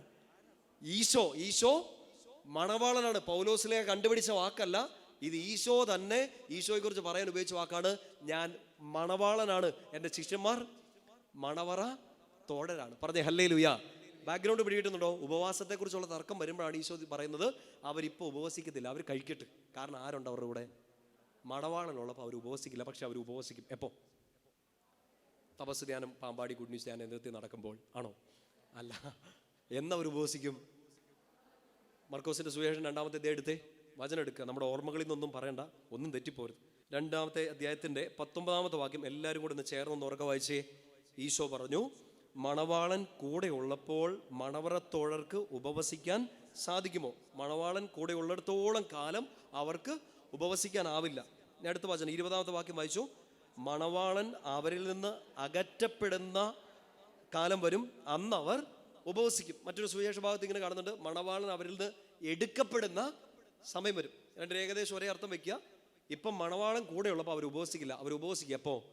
മണവാളൻ അവരിൽ നിന്ന് അകറ്റപ്പെടുന്ന, എടുക്കപ്പെടുന്ന, അവരുടെ കൂടെ മണവാളൻ ഇല്ലാത്തൊരു സമയത്ത് അവർ ഉപവസിക്കും. ഇപ്പോൾ നോ ഉപവാസം. ഇപ്പോൾ തിന്നുക, കുടിക്കുക, ആനന്ദിക്കുക, ഹാപ്പി ആയിട്ടിരിക്കുക, ആനന്ദിക്കുക, സമാധാനത്തിലായിരിക്കുക. കാരണം ആരുണ്ട് കൂടെ? മണവാളൻ കൂടെയുണ്ട്. പറഞ്ഞേ ഹല്ലേലൂയ. ശക്തി പറഞ്ഞേ ഹല്ലേലൂയ. ഒരു ബേസിക് ഒരു അറിവിന് വേണ്ടി ഹൃദയത്തിലേക്ക് വെച്ചെടുക്കുക. ഈ യഹൂദരുടെ കല്യാണം ബേസിക്കായിട്ട് നിങ്ങൾക്ക് എന്തെങ്കിലുമൊക്കെ അറിയാമെന്ന് കരുതുന്നു. എത്ര ദിവസമുണ്ട് നമ്മുടെ കല്യാണമൊക്കെ? എത്ര ദിവസമാണ് ആഘോഷങ്ങൾ? നമ്മുടെ കല്യാണമൊക്കെ എത്ര ദിവസമാണ്? ശരിക്കും വലിയ ആഘോഷവും നടക്കുന്നത് ആ ഒരു 1.5 മണിക്കൂർ 2 മണിക്കൂർ നിൽക്കുന്ന വിശുദ്ധ കുർബാനയുടെ സമയത്താണ് കൂദാശ നടക്കുന്നത്. പക്ഷെ ആ സമയം മാത്രമാണ് ആഘോഷം. തിരുസഭ മുഴുവനായിട്ട് ആഘോഷിക്കുകയാണ് വിശുദ്ധ കുർബാനയുടെ സമയത്ത്. ആസ് സച്ച് മിക്കവാറും നമ്മുടെ കേരളത്തിലെ എല്ലാ കുടുംബങ്ങളും തലേ ദിവസം തന്നെ ബന്ധുക്കളൊക്കെ വരുന്നു, കൂട്ടുകാരൊക്കെ വരുന്നു. അതൊക്കെ നിങ്ങളുടെ സ്വഭാവം അനുസരിച്ചിരിക്കും. ആഘോഷങ്ങൾ ചിലപ്പോൾ ഒരു ദിവസം ഫുള്ളായിട്ട് നിൽക്കും. വൈകുന്നേരം രാത്രി തുടങ്ങി പിറ്റേ ദിവസം വൈകുന്നേരം ആകുമ്പോഴത്തേനും ബന്ധുക്കളും കൂട്ടുകാരൊക്കെ പോകുന്നവരെ ഒരു 10-24 മണിക്കൂർ നീണ്ടു നിൽക്കുന്നതാണ് നമ്മുടെ ഒരു വിവാഹാഘോഷം. ശരിയാണോ? ഇല്ലെങ്കിൽ എല്ലിങ്കപ്പയ്ക്ക് പൈസ പോയവരും ബിരിയാണിക്ക് പൈസ പോയവരും പിന്നെയും വൈകുന്നേരം ചായക്ക് പൈസ പോയവരും എല്ലാം കൂടെ ആലോചിച്ചാൽ മതി. അത്രയും നീണ്ടു നിൽക്കുന്ന ആഘോഷമാണ് ഇത്. ഒരു എക്സാമ്പിളായിട്ട് എടുക്കുന്നതാണ്. യഹൂദരുടെ ആഘോഷം 1 ദിവസമല്ല 2 ദിവസമല്ല, പറയാമോ? 7 ദിവസം. അവരുടെ വിവാഹ ആഘോഷം 7 ദിവസമാണ്. നന്നായിട്ട് മനസ്സിലാക്കാൻ വേണ്ടി 1-2 വചനഭാഗങ്ങൾ പെട്ടെന്ന് എടുക്കണം. ഉൽപ്പത്തി പുസ്തകം 29-ാമത്തെ അധ്യായം. അറിയാവുന്ന ഒരു കല്യാണമാണത്. ഇത് ഭയങ്കര പറ്റീര് നടന്നൊരു കല്യാണമാണ്. ഉൽപ്പത്തി പുസ്തകം 29-ാമത്തെ അധ്യായം. അവരുടെ വിവാഹ ആഘോഷങ്ങളൊക്കെ ഒരാഴ്ച നീണ്ടു നിൽക്കുന്നു എന്നുള്ള ബിബ്ലിക്കൽ റെഫറൻസുകളാണ്. 29-ാമത്തെ അധ്യായത്തിൽ 26 മുതലുള്ള വാക്യങ്ങളാണ്. ലാബാൻ പറഞ്ഞു, മൂത്തവൾ നിൽക്കെ ഇളയവളെ പറഞ്ഞയക്കുക ഞങ്ങളുടെ നാട്ടിൽ പതിവില്ല. ഇവളുടെ വിവാഹ വാരം പൂർത്തിയാകട്ടെ. എന്ത് പൂർത്തിയാവട്ടെ? വിവാഹവാരം. എത്ര ദിവസമാണ്? 7 ആഴ്ചയോ? 7 ദിവസം. അതിനുശേഷം ഇളയവളെയും നിനക്ക് തരാം. 7 വർഷത്തേക്ക് കൂടി നീ എനിക്ക് വേല ചെയ്യണം. യാക്കോബ് സമ്മതിച്ചു. വിവാഹവാരം പൂർത്തിയായപ്പോൾ ലാബാൻ തൻ്റെ മകളായ റാഹേലിനെയും അവന് ഭാര്യയായി നൽകി. അപ്പം നമ്മുടെ ഒരു ദിവസത്തെ വിവാഹാഘോഷം, കല്യാണത്തിൻ്റെ ദിവസം എന്ന് ചിന്തിക്കുന്ന പോലെ യഹൂദർക്ക് കല്യാണത്തിൻ്റെ ദിവസം എന്ന് പറഞ്ഞാൽ ഒറ്റ ദിവസമല്ല. എത്ര ദിവസമാണ്? ഒരാഴ്ചയെ മുഴുവനും കൂടെയാണ് അവർ പറയുക വിവാഹ ആഘോഷം. നമ്മൾ ഒരു ദിവസത്തെയാണ് വിവാഹാഘോഷം എന്ന് പറയുക, അവരൊരാഴ്ചയെ വിവാഹാഘോഷം എന്ന് പറയുന്നത്. പറഞ്ഞേ ഹല്ലേലൂയ. ന്യായാധിപന്മാരുടെ പുസ്തകം എടുത്തേ. ന്യായാധിപന്മാരുടെ പുസ്തകത്തിൽ 14-ാമത്തെ അധ്യായം. സാംസന്റെ കല്യാണം. സാംസൺ ചതിക്കപ്പെടുന്നതൊക്കെ, സാംസണോട് ഭാര്യ വന്നിട്ട് ഇച്ചിരി പറ്റിക്കാൻ ശ്രമിക്കുന്നതൊക്കെ നമ്മൾ വായിക്കുന്നുണ്ട്. ന്യായാധിപന്മാരുടെ പുസ്തകത്തിൽ 14-ാമത്തെ അധ്യായം, ജഡ്ജസ് 14, അതിൻ്റെ 17-ാമത്തെ വാക്യം. ന്യായാധിപന്മാർ 14-17 വായിക്കാം. വിരുന്ന് അവസാനിക്കുന്ന 7-ാം ദിവസം വരെ അവൾ കേണ് ചോദിച്ചു. അവളുടെ നിർബന്ധം മൂലം അവൻ അവൾക്കത് വെളിപ്പെടുത്തി. സാംസന്റെ മുടിയിൽ ഇരുന്ന രഹസ്യത്തെക്കുറിച്ചൊക്കെ നമ്മൾ വായിച്ചിട്ടുള്ളതല്ലേ. അവളിങ്ങനെ ചോദിച്ചുകൊണ്ടിരുന്നു. എത്ര ദിവസത്തേക്ക്? 7 ദിവസം എന്ന് പറഞ്ഞ പോലെ വിരുന്ന് അവസാനിക്കുന്ന 7ാമത്തെ ദിവസം വരെ. അപ്പോൾ ഈ വിവാഹ വിരുന്ന്, വിവാഹ ആഘോഷം എത്ര ദിവസം നീണ്ടു നിൽക്കുന്നു? 7 ദിവസം. പറഞ്ഞേ ഹല്ലേലൂയ, ശക്തിയോടെ പറഞ്ഞേ ഹല്ലേലൂയ. അപ്പം 7 ദിവസം ഈ മണവറത്തോടർ, മണവാളിന് കൂട്ട് നിൽക്കുന്നവർ പട്ടിണി കിടക്കുമോ? പട്ടിണി കിടക്കുമോ? സങ്കടത്തിൻ്റെ സമയമാണോ? ഇല്ല, നമ്മുടെ കല്യാണം പോലെ അല്ല, അവർക്ക് ഭയങ്കര സന്തോഷമാണത്. നിങ്ങളുടെ കല്യാണം എങ്ങനെയായിരുന്നു എനിക്ക് അറിഞ്ഞൂടാ. ഒരാഴ്ച മുഴുവൻ തിന്നുക, കുടിക്കുക, ആനന്ദിക്കുക, അതാണ് പരിപാടി. ഒരാഴ്ച. ഈശോ പറയാണ്, ഇപ്പോൾ ഇവർക്ക് പട്ടിണി കിടക്കാൻ പറ്റില്ല, ഉപവസിക്കാൻ പറ്റില്ല, കാരണം ഇപ്പോൾ കല്യാണത്തിന് സമയമാണ്. ആരാ കൂടെ ഉള്ളേ? മണവാളം കൂടെയുണ്ട്. പറഞ്ഞേ ഹല്ലേലൂയ. എന്ന് വെച്ചാൽ ഇത്രയും നന്നായിട്ട് മനസ്സിലാക്കുക, ഈശോ തൻ്റെ പരസ്യ ജീവിതത്തെ സൂചിപ്പിക്കാൻ വേണ്ടി ഉപയോഗിച്ച വാക്കാണ് കല്യാണം. ഓക്കെ, ഈശോ തൻ്റെ പരസ്യ ജീവിതത്തെ സൂചിപ്പിക്കാൻ വേണ്ടി ഉപയോഗിച്ച ഒരു പ്രയോഗമാണ് തൻ്റെ വിവാഹ ആഴ്ച. പറഞ്ഞേ ഹല്ലേലൂയ. ഇനി ഈ മണവറത്തോടരുടെ അടുത്തുനിന്ന് ഈ കല്യാണ ചെറുക്കൻ, മണവാളൻ എടുക്കപ്പെടുന്ന ഒരു ദിവസമുണ്ട്, മാറ്റപ്പെടുന്ന ദിവസം. അത്രയും ദിവസം ഈ കൂട്ടുകാരുടെ കൂടെയാണ്. ഒരു ദിവസം മാറും. ഏത് ദിവസമാണ്? നമ്മുടെ കല്യാണം പോലെ ഒന്നും അല്ലടേ അവരുടെ കല്യാണം. ഈ 6 ദിവസം ആഘോഷങ്ങളാണ്. 7ാം ദിവസം അയാൾ ഈ കല്യാണം ഒരുങ്ങിയത് കൂട്ടുകാർക്ക് വേണ്ടിയിട്ടാണോ ജീവിത പങ്കാളിക്ക് വേണ്ടിയാണോ? ജീവിത പങ്കാളിക്ക് വേണ്ടി അല്ലേ? 6 ദിവസം ഒരുങ്ങി 7ാം ദിവസമാണ് അവരുടെ ഫസ്റ്റ് നൈറ്റ്. ക്ലിയർ ആണോ? കുറേ പേർക്ക് നാണമൊക്കെ എന്നുണ്ട്, കള്ളന്മാർ കല്യാണം. ഈ 6 ദിവസത്തെ ആഘോഷങ്ങളും ഒരുക്കങ്ങൾക്ക് ശേഷം 7ാം ദിവസമാണ് അവരുടെ വിവാഹ രാത്രി. പറഞ്ഞേ ഹല്ലേലൂയ. ആ രാത്രിയിലാണ് അവർ ഇത്രയും കാലം പ്രാർത്ഥിച്ചൊരുങ്ങിയ, സ്നേഹിച്ചൊരുങ്ങിയ അവരുടെ സ്നേഹം മുഴുവൻ അവർ പങ്കിടുന്നതും ഒരാൾ തനിക്ക് വേണ്ടി തന്നെ മറ്റൊരാൾക്ക് കൊടുക്കുന്നതും. എന്തൊക്കെയോ മനസ്സിലായി വരുന്നുണ്ട്. കേട്ടുന്നുണ്ടോ? ഈ 6 ദിവസമല്ല, 6 ദിവസം കൂട്ടുകാരുടെ കൂടെയാണ്. 7ാം ദിവസം ഈ വിവാഹരാത്രി മണവറത്തോടരുടെ അടുത്തുനിന്ന് മണവാളൻ എടുക്കപ്പെടുന്ന ആ രാത്രിയാണ് മണവാട്ടിക്ക് മണവാളന്റെ സ്നേഹം മുഴുവൻ കിട്ടുന്നത്. പറഞ്ഞേ ഹല്ലേലൂയ, ശക്തിയോട് പറഞ്ഞേ ഹല്ലേലൂയ. അപ്പൊ ഈശോ തൻ്റെ പരസ്യ ജീവിതത്തെ വിളിച്ചു തൻ്റെ വിവാഹത്തിന്റെ ആഴ്ച. എടുക്കപ്പെടുന്ന ദിവസമുണ്ട്. എന്നാണ് ഈശോ എടുക്കപ്പെട്ടത്? ഈ ശിഷ്യന്മാരുടെ അടുത്തുനിന്ന് എടുക്കപ്പെട്ട ദിവസം എന്നാണ്? കുരിശിൽ കയറി മരിച്ച ദിവസം. എല്ലാം കൂടെ കണക്ട് ചെയ്ത് വരും. ഈശോ കുരിശിൽ കയറി മരിച്ച ദിവസത്തെ ഈശോ വിളിക്കുന്നു തൻ്റെ വിവാഹ രാത്രി. ആ വിവാഹരാത്രിയിൽ എന്നാ സംഭവിക്കുന്നത്? മണവാളൻ മണവാട്ടിക്ക് എന്ത് കൊടുക്കുന്നു? ഭർത്താവ് ഭാര്യയ്ക്ക് എന്ത് കൊടുക്കുന്നു? തൻ്റെ സ്നേഹം മുഴുവൻ കൊടുക്കുന്നു. എങ്ങനെ കൊടുക്കുന്നു? തന്നെ മുഴുവനായും തൻ്റെ ഭാര്യയ്ക്ക് വേണ്ടി കൊടുക്കുന്നു. ഇനി മുതൽ നീ എൻ്റേതാണ്, ഞാൻ നിൻ്റേതും. കിട്ടുന്നുണ്ടോ? മറ്റൊരാളും തട്ടിക്കൊണ്ടു പോകില്ല, മറ്റൊരാൾക്കും അവകാശമില്ല. നിന്റെ സമാധാനം, നിന്റെ ശക്തി, നിന്റെ മേനി, നിന്റെ അനുഗ്രഹം എല്ലാം ഞാനാണ്. പറഞ്ഞേ ഹല്ലേലൂയ. വിവാഹരാത്രി ഇതേ കാര്യത്തെയാണ് ഈശോ കുരിശ് മരണമായിട്ട് പറയുക. ഈ കുരിശ് മരണത്തിലൂടെയാണ് സഭയ്ക്ക്, എനിക്ക് ഈശോ ഏറ്റവും വലിയ സ്നേഹം തന്നത്. എങ്ങനെ സ്നേഹം തന്നു? തന്നെ ബലിയർപ്പിച്ച് ശക്തി തന്ന്, സമാധാനം തന്ന്, വലിയ അനുഗ്രഹങ്ങൾ തന്ന്, ഇനി ആരും തട്ടിക്കൊണ്ടു പോകാതെ ഒരു ഉടമ്പടി ചെയ്ത് നീ ഈശോടതും ഈശോ നിൻ്റേതുമായി തീർന്ന ആ സ്നേഹത്തിൻ്റെ സമയമാണ് ഈശോയുടെ കുരിശ് മരണത്തിൻ്റെ സമയം. പറഞ്ഞേ ഹല്ലേലൂയ. നിങ്ങൾ വലിയ നോമ്പിൽ ദുഃഖവെള്ളിയാഴ്ച ധ്യാനിക്കേണ്ട കാര്യമല്ല. എല്ലാ ദിവസവും കേൾക്കേണ്ടതും പ്രഘോഷിക്കേണ്ടതും ഹൃദയത്തിലെടുക്കേണ്ടതുമായ കുരിശിൻ്റെ സുവിശേഷം, രഹസ്യം ഇതാണ്. ഇനി ശ്രദ്ധിച്ചിരിക്കുക, ഈ കല്യാണത്തിൻ്റെ രാത്രി മണവറത്തോടർക്ക് കൂട്ടുകാരനില്ല. കൂട്ടുകാരൻ ആരുടെ കൂടെയാണ്? ഇപ്പം ഭാര്യയുടെ കൂടെയാണ്. മണവറത്തോടരെല്ലാം ഉപവസിക്കുന്ന ഒരു രാത്രിയാണ്, ഒരു ദിവസമാണ്. കാരണം അവരുടെ പ്രിയപ്പെട്ടവൻ അവരുടെ കൂടെയില്ല. അയാളൊരു കൂടാരത്തിലാണ്. ശ്രദ്ധിച്ചിരിക്കണം, അയാളൊരു കൂടാരത്തിൽ പ്രവേശിച്ചു. ആരുടെ കൂടെ? ആരുടെ കൂടെയാണ്? മണവാട്ടിയുടെ കൂടെ. ഓക്കെ, സ്നേഹം മുഴുവൻ കൊടുത്തോണ്ട്. നിങ്ങൾ ഈ പഴയ നിയമത്തിലും ഒക്കെ വായിക്കുന്നുണ്ട്, ഈ കല്യാണത്തിൻ്റെ രാത്രി ഇവരൊരു മണവറയിലാണ്. യഹൂദർക്ക് ഒരു നിയമം ഉണ്ടായിരുന്നു. 1 രാജാക്കന്മാർ 6-ാമത്തെ അധ്യായത്തിൽ പറയുന്നത് പോലെ കല്യാണ മണവറ അതുണ്ടാക്കേണ്ടതിൻ്റെ ഒരു നിയമമുണ്ട്. എങ്ങനെ ഉണ്ടാക്കണം? നമ്മളിപ്പോൾ നമ്മുടെ വീട്ടിലെ, നമ്മുടെ മുറിയിൽ ആയിരിക്കും, അവരുടെ പ്രൈവറ്റ് റൂമിലായിരിക്കും ഭാര്യ ഭർത്താക്കന്മാരായിരിക്കുക. പഴയ നിയമത്തിൽ ഇല്ലെങ്കിൽ യഹൂദരുടെ ജീവിതത്തിൽ അവരുടെ ഈ കല്യാണ രാത്രിയിൽ ഭാര്യാഭർത്തൃ സ്നേഹം പങ്കിടുന്ന ആ മണവറ ജെറുസലേം ദേവാലയത്തിൽ വെച്ചിരുന്ന വാഗ്ദാന പേടകം മൂടിയ സമാഗമ കൂടാരത്തിൻ്റെ അതേ അളവിൽ വേണം ഉണ്ടാക്കാൻ. കിട്ടുന്നുണ്ടോ? സമാഗമ കൂടാരം വായിച്ചിട്ടില്ലേ? കേട്ടിട്ടുണ്ട്. ഇവർ യാത്ര ചെയ്യുന്ന സമയത്ത് മോശ ഒരു കൂടാരം ഉണ്ടാക്കും. അതിനകത്ത് മോശ കയറി ദൈവവുമായി സ്നേഹിതനോടെന്ന പോലെ സംഭാഷണം നടത്തും. അവിടെ വെച്ച് ഉടമ്പടി ഉണ്ടാക്കും. പുറപ്പാട് 25 നമ്മൾ കാണുന്നുണ്ട്. ആ ഉടമ്പടിയുടെ അടയാളമായിട്ട് മോശ അവിടെ ബലിയർപ്പിക്കപ്പെട്ട മൃഗത്തിൻ്റെ രക്തം തളിച്ച് ഉടമ്പടി ഉറപ്പിക്കും. അപ്പം ഈ കൂടാരത്തിൻ്റെ അതേ അളവിലാണ് യഹൂദർ അവരുടെ കല്യാണത്തിൻ്റെ മണിയറ ഒരുക്കുന്നത്. കിട്ടുന്നുണ്ടോ? നമ്മളെപ്പോലല്ല. നമ്മൾ ചിലപ്പോൾ പൂക്കളൊക്കെ വെച്ച് ലൈറ്റ് ഇല്യൂമിനേഷനൊക്കെ വെച്ചിട്ടായിരിക്കും. പക്ഷെ അവർ ഒരുക്കിക്കൊണ്ടിരുന്നത് ഈ സമാഗമ കൂടാരത്തിൻ്റെ അതേ അളവിലാണ്. പറഞ്ഞേ ഹല്ലേലൂയ. എന്ന് വെച്ചാൽ ഒരു പുരോഹിതൻ ബലിയർപ്പിക്കാൻ ദേവാലയത്തിൽ പ്രവേശിക്കുന്നത് പോലെയാണ് ഭർത്താവ് തൻ്റെ സ്നേഹം പങ്കിടാൻ വേണ്ടി മണിയറയിലേക്ക് കയറുന്നത്. നമ്മൾ വചനത്തിലൊക്കെ വ്യാഖ്യാനിച്ച് കേട്ടിട്ടുണ്ട്, മണിയറ അശുദ്ധമാകാൻ ഇടയാവരുത്. അത് അശുദ്ധമായാൽ ദേവാലയത്തെ അശുദ്ധമാക്കുന്നതിന് തുല്യമാണ്. കിട്ടുന്നുണ്ടോ? നമ്മളിത് വായിച്ചിട്ടില്ലേ ഈ വചനങ്ങളൊക്കെ? കാരണം ഒറ്റ കാര്യമാണ്, യഹൂദർക്ക് ഈ മണിയറ, ഇവരുടെ ഈ കിടപ്പുമുറി എന്തിൻ്റെ രൂപത്തിൽ, എന്തിൻ്റെ അളവിലാണ് ആക്കിയിരിക്കുന്നത്? സമാഗമ കൂടാരത്തിൻ്റെ. ദൈവവുമായിട്ട് സംസാരിക്കാൻ മോശ കയറിയ കൂടാരം പോലെ, ഉടമ്പടി ചെയ്ത സ്ഥലം പോലെ ഞാനും എൻ്റെ ജീവിത പങ്കാളിയും ഈ മണിയറയിൽ വെച്ച് ദൈവത്തെ കണ്ടുമുട്ടുകയാണ്, ദൈവത്തിൻ്റെ സ്നേഹം കണ്ടുമുട്ടുകയാണ്. ആ സ്നേഹം ഞങ്ങൾ പരസ്പരം ഷെയർ ചെയ്യണം. അത് അശുദ്ധമാകരുത് എന്നായിരുന്നു യഹൂദരുടെ നിയമം, യഹൂദരുടെ കാർക്കശ്യം, യഹൂദരുടെ സ്നേഹത്തോടെയുള്ള നിർബന്ധം. പറഞ്ഞേ ഹല്ലേലൂയ. ശക്തിയോട് പറഞ്ഞേ ഹല്ലേലൂയ. ഇത്രയും കാര്യങ്ങൾ പിടികിട്ടിയെങ്കിൽ മണവാളൻ ഈശോയാണ്. ഈശോ മണിയറയിലേക്ക് പ്രവേശിക്കുന്ന ആ ദിവസം ഈശോയുടെ കുരിശുമരണത്തിൻ്റെ ദിവസമാണ്. അങ്ങനെയെങ്കിൽ ഈശോ കയറിയ ആ മണവറ ഏതാണ്?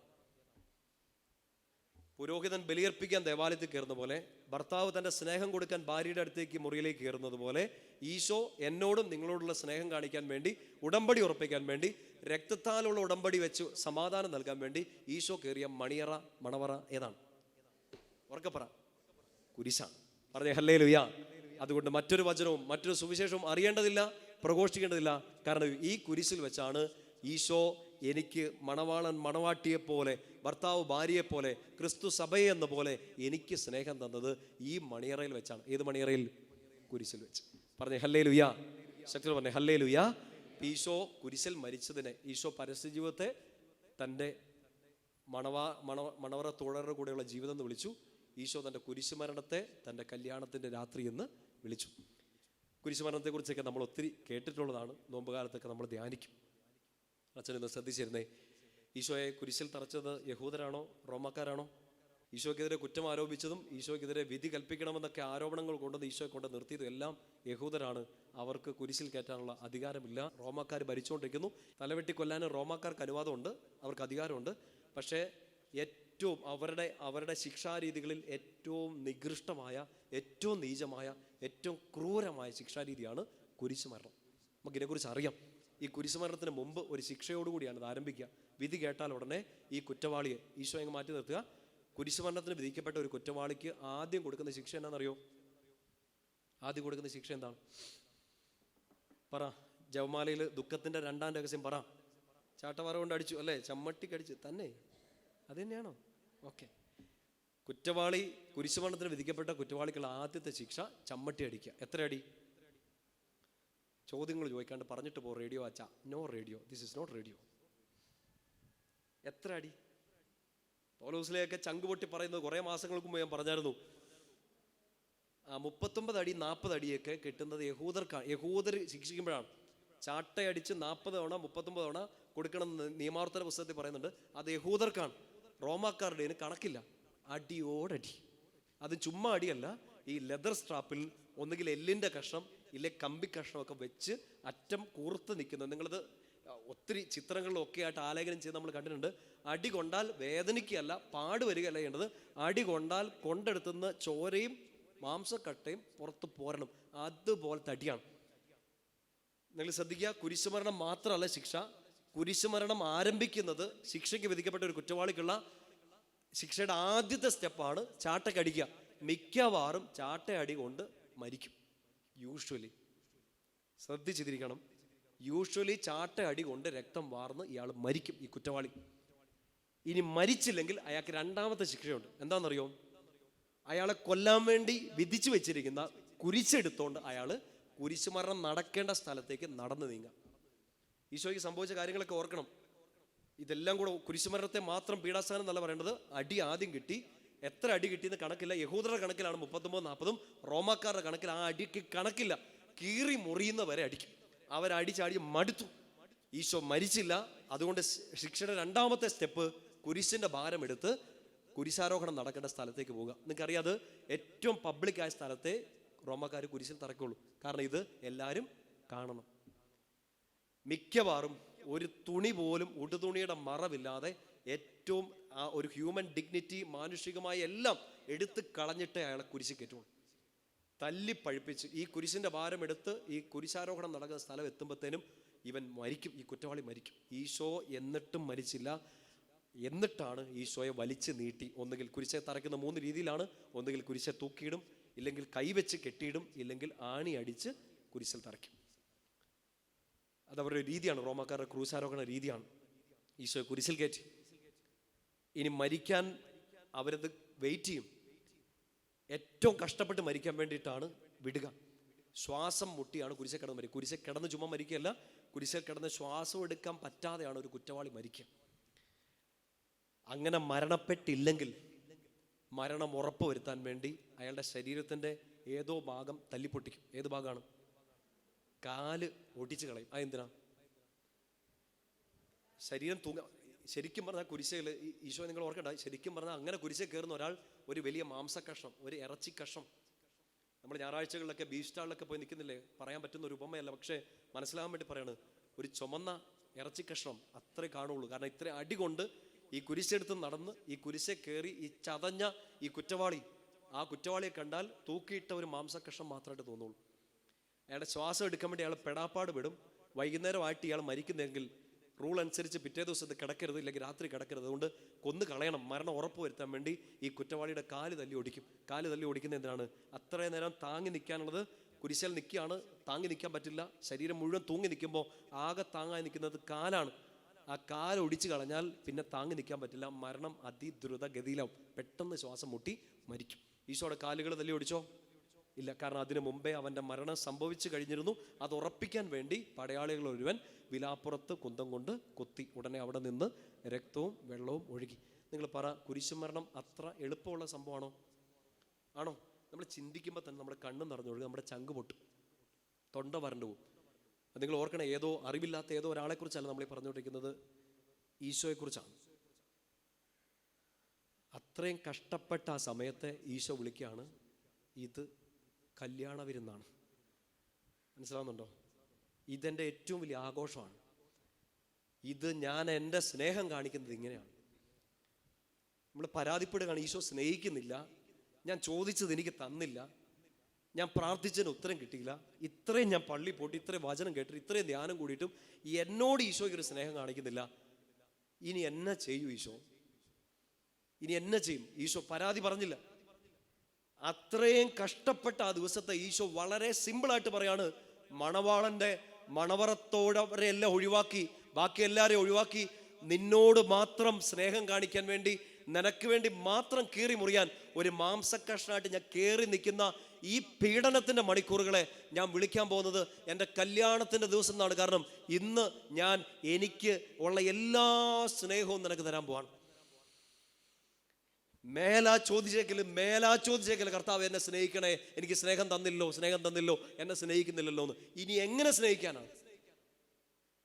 ഈ സുവിശേഷം മനസ്സിലാക്കണം. ഈ സുവിശേഷം മനസ്സിലാക്കാത്തവർ ക്രിസ്തു മതത്തിന് തന്നെ ഒരപജയം, ഒരപമാനമായിട്ട് നിൽക്കും. കാരണം ഈ സുവിശേഷമാണ് ഈശോ കാണിച്ചത്.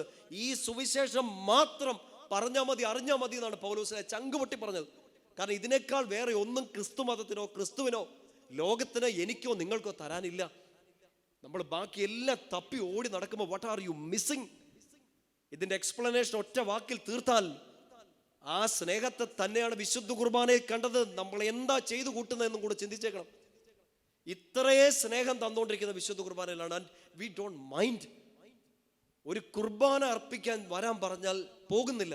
എല്ലാവരും അല്ല, നമുക്ക് കുറവുണ്ടെങ്കിൽ പേഴ്സണലി ആത്മശോധനയ്ക്ക് വിധേയമാക്കിക്കൊള്ളുക. ആ ബലിയർപ്പണത്തെയാണ് നമ്മൾ വിശുദ്ധ കുർബാനയിൽ സ്വീകരിക്കുന്നത്. ആ കീറി മുറിച്ച ആ സ്നേഹത്തിന്റെ അടയാളമായിട്ട് ശരീരവും രക്തവും തന്നതിനെയാണ് നമ്മൾ വിശുദ്ധ കുർബാനയായിട്ട് അർപ്പിക്കുന്നത്. ആ ബലി, ഈശോയുടെ ബലി സ്വീകരിക്കുകയാണ്. ആ സ്നേഹം വേണ്ട, പക്ഷെ ബാക്കി എല്ലാ സ്നേഹവും എന്നിട്ട് കിട്ടുന്നില്ലെന്ന് പറഞ്ഞ് നമ്മൾ പരാതിപ്പെടുക.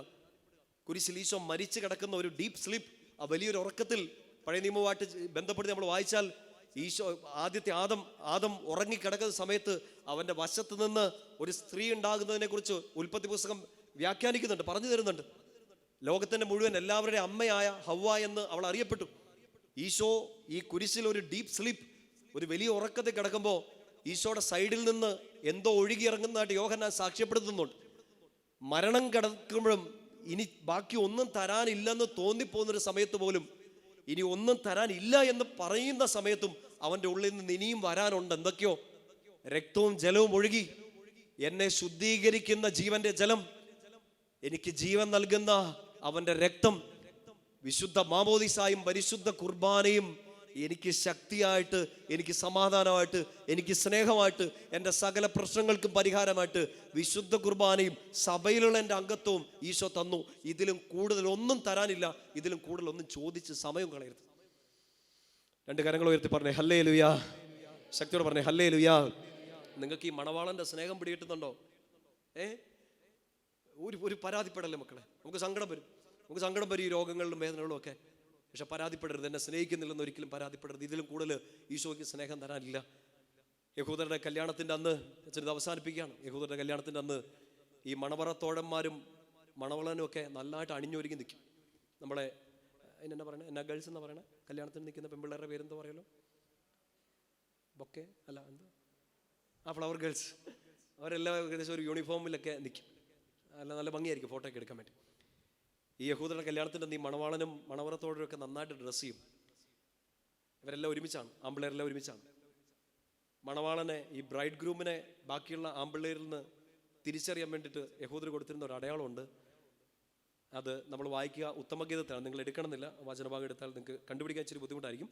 ഉത്തമഗീതം 3:11 നമ്മളിങ്ങനെ വായിക്കും, സിയോൻ പുത്രിമാരെ, ശ്രദ്ധിച്ച് കേൾക്കുക.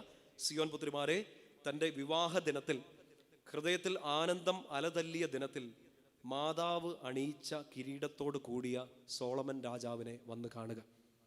വചനം ഒന്നുകൂടെ ശ്രദ്ധിച്ച് കേൾക്കുക. സിയോൻ പുത്രിമാരെ, തൻ്റെ വിവാഹ ദിനത്തിൽ, ഹൃദയം ആനന്ദം അലതല്ലിയ ദിനത്തിൽ മാതാവ് അണിയിച്ച കിരീടത്തോടു കൂടി വന്ന സോളമൻ രാജാവിനെ കാണുക. ജനത്തിന് കല്യാണ ചെറുക്കനെ തിരിച്ചറിയാനുള്ള ഒരു അടയാളമുണ്ട്. എന്താണെന്നറിയോ? ശിരസിൽ അണിഞ്ഞിരിക്കുന്ന കിരീടം. കിരീടം യൂഷ്വലി ആരാണ് ധരിക്കുക? രാജാക്കന്മാരാണ്. യഹൂദരുടെ കല്യാണത്തിൻ്റെ കൺസെപ്റ്റിൽ ഈ ഒരു ദിവസത്തേക്ക് നീ ആരാണ്? അല്ലേ, നമ്മുടെ ഒരു കല്യാണം നടക്കുമ്പോഴും അന്നത്തെ VIP ആരാണ്? ചെറുക്കനാണ്, ഇല്ലേ? ഇവൻ്റെ കല്യാണമാണെങ്കിൽ ഇവനാണ് അന്നത്തെ VIP. എല്ലാ ശ്രദ്ധയും, എല്ലാ ക്യാമറയും, എല്ലാ ശ്രദ്ധയും അവന് തന്നെ. ഈ വിവാഹ ദിനത്തിൽ ചെറുക്കനെ തിരിച്ചറിയാനുള്ള അടയാളം അവൻ വെച്ച കിരീടമാണ്. ആ കിരീടം അവനെ ഒറ്റ ദിവസത്തേക്ക് എന്താക്കി മാറ്റുന്നു? രാജാവാക്കി മാറ്റുന്നു. പറഞ്ഞേ ഹല്ലേലൂയാ. അടിയൊക്കെ കൊടുത്ത് ആദ്യത്തെ ശിക്ഷ കഴിയുമ്പോൾ, ചമ്മട്ടിയടിയും ഒക്കെ കെട്ടിക്കഴിഞ്ഞ് ഈശോയെ പീലാത്തോസ്, ലോകത്തിൻ്റെ ഭാഷയിലെ അധികാരി, സ്വർഗത്തിൽ നിന്ന് അധികാരം കിട്ടിയാലേ നിനക്കെന്നെ ശിക്ഷിക്കാൻ പറ്റുള്ളൂ എന്ന് ഈശോ മറുപടി പറയുമ്പോഴും ലോകത്തിൻ്റെ അധികാരിയായി റോമ ഭരണാധികാരി വന്ന് ഈശോയെ നിർത്തുന്നുണ്ട്. Look at the man. ഇതാ മനുഷ്യൻ എന്നുള്ള മലയാള പരിഭാഷ സുന്ദരമാണോ എന്ന് എനിക്ക് അറിഞ്ഞൂടാ. ദിസ് ഈസ് ദ മാൻ.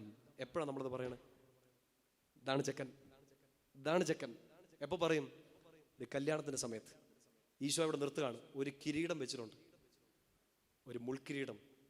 ആ കിരീടം വെച്ച് നിൽക്കുമ്പോൾ അവൻ ആരാണെന്ന് ശത്രുക്കൾ പോലും പറയുന്നുണ്ട്. അടുത്ത് അടി കൊടുത്ത് മുഖത്ത് തുപ്പി കയ്യിലൊരു ഞാങ്ങട വെച്ച് കൊടുത്തിട്ട് പറയുന്നുണ്ട്, യഹൂദരുടെ രാജാവേ സ്വസ്തി. എന്നിട്ടും ആ കുരിശയിൽ വീണ്ടും ആലേഖനം ചെയ്തു വെച്ചു, രാജാവ്. കാരണം ഈ കല്യാണ ചെറുക്കൻ, ഈ മണവാളൻ, ഈ കുരിശിൽ ആ സ്നേഹം കൊടുത്ത അന്ന് അയാൾ ഒരു ദിവസത്തേക്കല്ല, അയാൾ രാജാവാണ്. The king Jesus Christ. പറഞ്ഞേ ഹല്ലേലൂയാ. ശക്തിയോടെ പറഞ്ഞേ ഹല്ലേലൂയാ. കല്യാണ ചെറുക്കനെ അന്ന് സ്പെഷ്യലായിരിക്കുന്ന മറ്റൊരു വസ്ത്രം കൂടിയുണ്ട്. പഴയ നിയമത്തിൽ പുരോഹിതന്മാർ മാത്രം ധരിക്കുന്ന ഒരു നീളം കുപ്പായം. നമ്മളത് ഈ നിയമാവർത്തന പുസ്തകത്തിലൊക്കെ, പുറപ്പാട് പുസ്തകം 28, 31, 32, ലേവ്യർ 21:10. സമയമില്ല, പിന്നീട് എടുത്താൽ മതി. പുറപ്പാട് പുസ്തകം 28, 31, 32 വചനങ്ങൾ, ലേവ്യരുടെ പുസ്തകം 21:10. അവിടെ പുരോഹിതർ ധരിക്കേണ്ട ഒരു വസ്ത്രത്തെക്കുറിച്ച് പറയുന്നുണ്ട്. അഹ്റോന്റെ മക്കൾ, അഹ്റോന്റെ വംശപരമ്പരയിൽപ്പെട്ടവർ ഒറ്റ തുണി ധരിക്കണം. നമ്മൾ വിശുദ്ധ കുർബാനയ്ക്ക് ഈ കാപ്പയ്ക്ക് അകത്തൊരു തുണിയിടില്ലേ, എന്നാ അതിന് പറയണേ? കുത്തിന. പണ്ടൊരു പരീക്ഷയ്ക്ക് ഈ കാപ്പയുടെ പേര് ചോദിച്ചപ്പോൾ തന്നെ ഒരുത്തം പടുതാന്ന് എഴുതി. അങ്ങനത്തെ മണക്കൂസകളാണ് നമ്മൾ. പടുത. അകത്തിരുന്നൊരു തിരുവസ്ത്രം ഉണ്ടല്ലോ, കൊത്തീന, ആൽപ്പ്. അത് ഒറ്റ വസ്ത്രമാണ്, ഒറ്റ വസ്ത്രം. നമ്മളിപ്പോൾ അങ്ങനത്തെ അതിൻ്റെ രൂപകങ്ങളൊക്കെയാണ് ഉപയോഗിക്കുന്നത്. പഴയ നിയമത്തിലെ പുരോഹിതർ അവർ ധരിച്ചിരുന്ന ഒരൊറ്റ വസ്ത്രമുണ്ട്. കൈയിടാം, കഴുത്തിടാം, താഴെ വരെ. തുന്നൽ കൂടരുത്, കീറാനും പാടില്ല. കേട്ടുന്നുണ്ടോ? പോക്കറ്റ് ഉണ്ടാവല്ലോ, പോക്കറ്റ് ഉണ്ടാവല്, വേറെ കീറൽ ഫാഷനൊന്നും പാടില്ല. ഒറ്റ തുണി അതിട്ടുകൊണ്ട് വേണം പുരോഹിതൻ ബലിയർപ്പിക്കാൻ കയറാൻ. ആ വസ്ത്രം നിങ്ങൾക്കും ധരിക്കാം, ഈ ചെറുക്കന് ധരിക്കാം. ഒരു ദിവസം എന്ന് അവൻ്റെ കല്യാണത്തിൻ്റെ അന്ന് അവൻ ധരിക്കുന്ന മെയിൻ വസ്ത്രങ്ങളിലൊന്നും ഇതായിരിക്കും. ഒന്ന് തൊപ്പി ഉണ്ടാവും, രണ്ട് ഈ പുരോഹിതന്മാർ മാത്രം ധരിക്കുന്ന ഈ ഒറ്റ തുണി, കീറാത്ത ഒറ്റ തുണി അവൻ അന്ന് ധരിക്കാം. ദാറ്റ് മീൻസ് കല്യാണത്തിൻ്റെ അന്ന് അവൻ രാജാവ് മാത്രമല്ല, കല്യാണത്തിൻ്റെ അന്ന് അവൻ ആരും കൂടെയാണ്. ഒരു ദിവസത്തേക്ക് അവൻ ആരാണ്? പുരോഹിതനാണ്. പറഞ്ഞേ ഹല്ലേലൂയ. യോഹന്നാൻ 19-ാമത്തെ അധ്യായത്തിൽ സുവിശേഷത്തിൽ സാക്ഷ്യപ്പെടുത്തുന്നുണ്ട്. ബാക്കിയെല്ലാം കീറി, ബാക്കിയെല്ലാം ഊരി മാറ്റി. ഒരെണ്ണം അവർ കീറിയില്ല. അതാർക്ക് കിട്ടണമെന്ന് അവർ ചിട്ടിയിട്ട് തീരുമാനിച്ചു. എന്തെന്നാൽ ആ വസ്ത്രം തുന്നൽ കൂടാതെ നെയ്യപ്പെട്ടതായിരുന്നു. അത് മുറിയപ്പെടാൻ സാഹചര്യങ്ങളോ വചനമോ സിറ്റുവേഷനോ അനുവദിച്ചില്ല. കാരണം അന്ന് ആ ബലിയർപ്പണത്തിൽ അയാൾ, ആ ദൈവം, ആ സ്നേഹം, ആ ക്രിസ്തു മണവാളൻ മാത്രമല്ല, രാജാവ് മാത്രമല്ല, സ്നേഹം ബലിയായി അർപ്പിക്കുന്ന ഒരു പുരോഹിതനും കൂടെയാണ്. പറഞ്ഞേ ഹല്ലേലൂയ. ശക്തിയോട് പറഞ്ഞേ ഹല്ലേലൂയ. ഈ കാര്യങ്ങൾ പിടികിട്ടുന്നുണ്ടോ?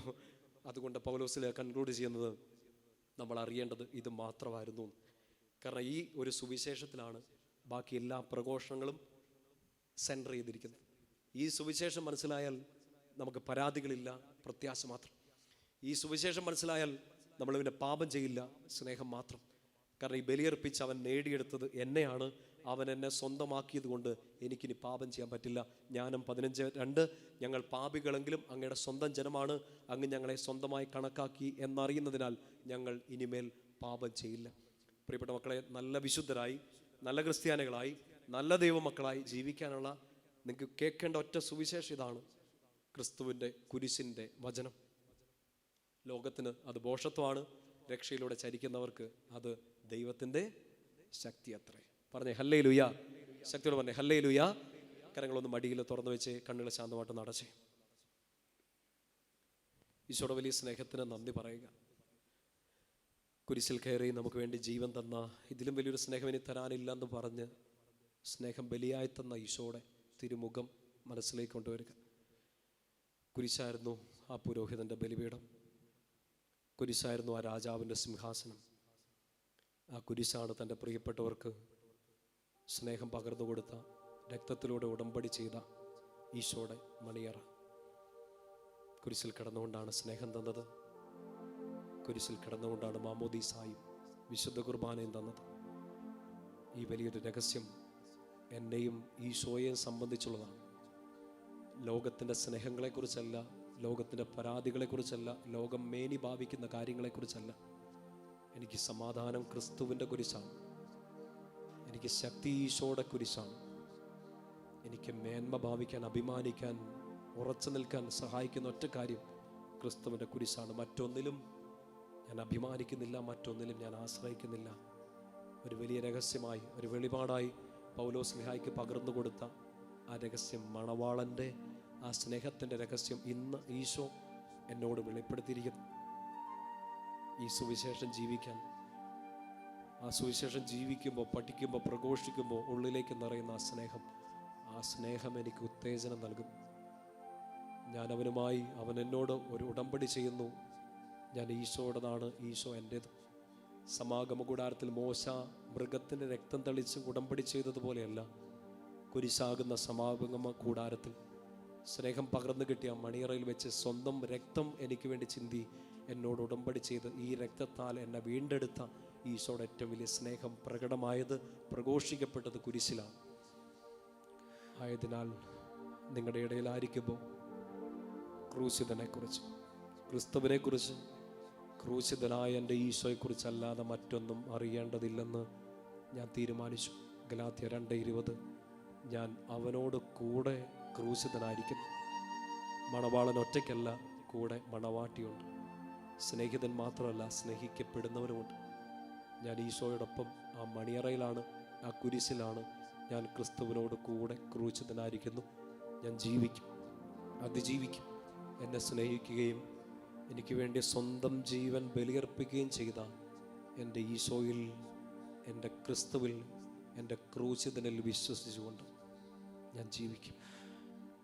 കാൽവരി കുരിശിൽ നീ ചിന്തിയ സ്നേഹത്തിൻ ആഴമറിയാതലഞ്ഞവൻ ഞാൻ. കാൽവരി കുരിശിൽ നീ ചിന്തിയ സ്നേഹത്തിൻ ആഴമറിയാതലഞ്ഞവൻ ഞാൻ. എന്നിട്ടും നീ എന്നെ മാറോടു ചേർക്കുവാൻ വെമ്പുന്ന സ്നേഹത്തിൻ ഉൾക്കടലോ. എന്നിട്ടും നീ എന്നെ മാറോടു ചേർക്കുവാൻ വെമ്പുന്ന സ്നേഹത്തിൻ ഉൾക്കടലോ. നിൻ സ്നേഹമറിയാതെ പാപമാം കര തേടി ഉഴറി നടന്നു ഞാൻ ഭോഷനായി. നിൻ സ്നേഹമറിയാതെ പാപമാം കര തേടി ഉഴറി നടന്നു ഞാൻ ഭോഷനായി. നിന്നെ അറിഞ്ഞ ഈ നിമിഷത്തിൽ തന്നെ ഞാൻ കുരിശിൽ നിന്മാറോടു ചേർന്നു നിൽക്കാം. നിന്നെ അറിഞ്ഞ ഈ നിമിഷത്തിൽ തന്നെ ഞാൻ കുരിശിൽ നിന്മാറോടു ചേർന്നു നിൽക്കാം. കുരിശിൽ നിൻ സ്നേഹം നുകർന്നു നിൽക്കാം. പരിശുദ്ധ അമ്മ മാതാവേ, കുരിശിൻ്റെ ചുവട്ടിൽ അമ്മ നിന്ന് ആ സ്നേഹം സ്വീകരിച്ചതുപോലെ യോഹന്നാൻ സ്ലിഹായോട് ചേർന്ന് ഈശോയുടെ കുരിശിൽ നിന്ന് ഒഴുകിയിറങ്ങുന്ന ആ സ്നേഹം സ്വീകരിക്കാൻ ഞങ്ങളുടെ ഹൃദയങ്ങളെയും തുറന്നു തരണമേ. ഞങ്ങൾക്ക് വേണ്ടി പ്രാർത്ഥിക്കണമേ. ചേർന്നുറക്കെ പ്രാർത്ഥിക്കാം. നന്മ നിറഞ്ഞ മറിയമേ സ്വസ്തി, കർത്താവ് അങ്ങയോട് കൂടെ സ്ത്രീകൾ അങ്ങ് അനുഗ്രഹിക്കപ്പെട്ടവളാകുന്നു. അങ്ങയുടെ ഉദരത്തിൻ്റെ ഫലമായ ഈശോ അനുഗ്രഹിക്കപ്പെട്ടവനാകുന്നു. പരിശുദ്ധ മറിയമേ തമ്പുരാൻ്റെ അമ്മേ, പാപികളായ ഞങ്ങൾക്ക് വേണ്ടി ഇപ്പോഴും ഞങ്ങളുടെ മരണസമയത്ത് തമ്പുരാൻ്റെ അപേക്ഷിക്കണമേ. ആമേൻ. പരസ്പര സ്തുതിയെല്ലാം ഈശോ മിശിഹായ്ക്ക് സ്തുതിയായിരിക്കട്ടെ.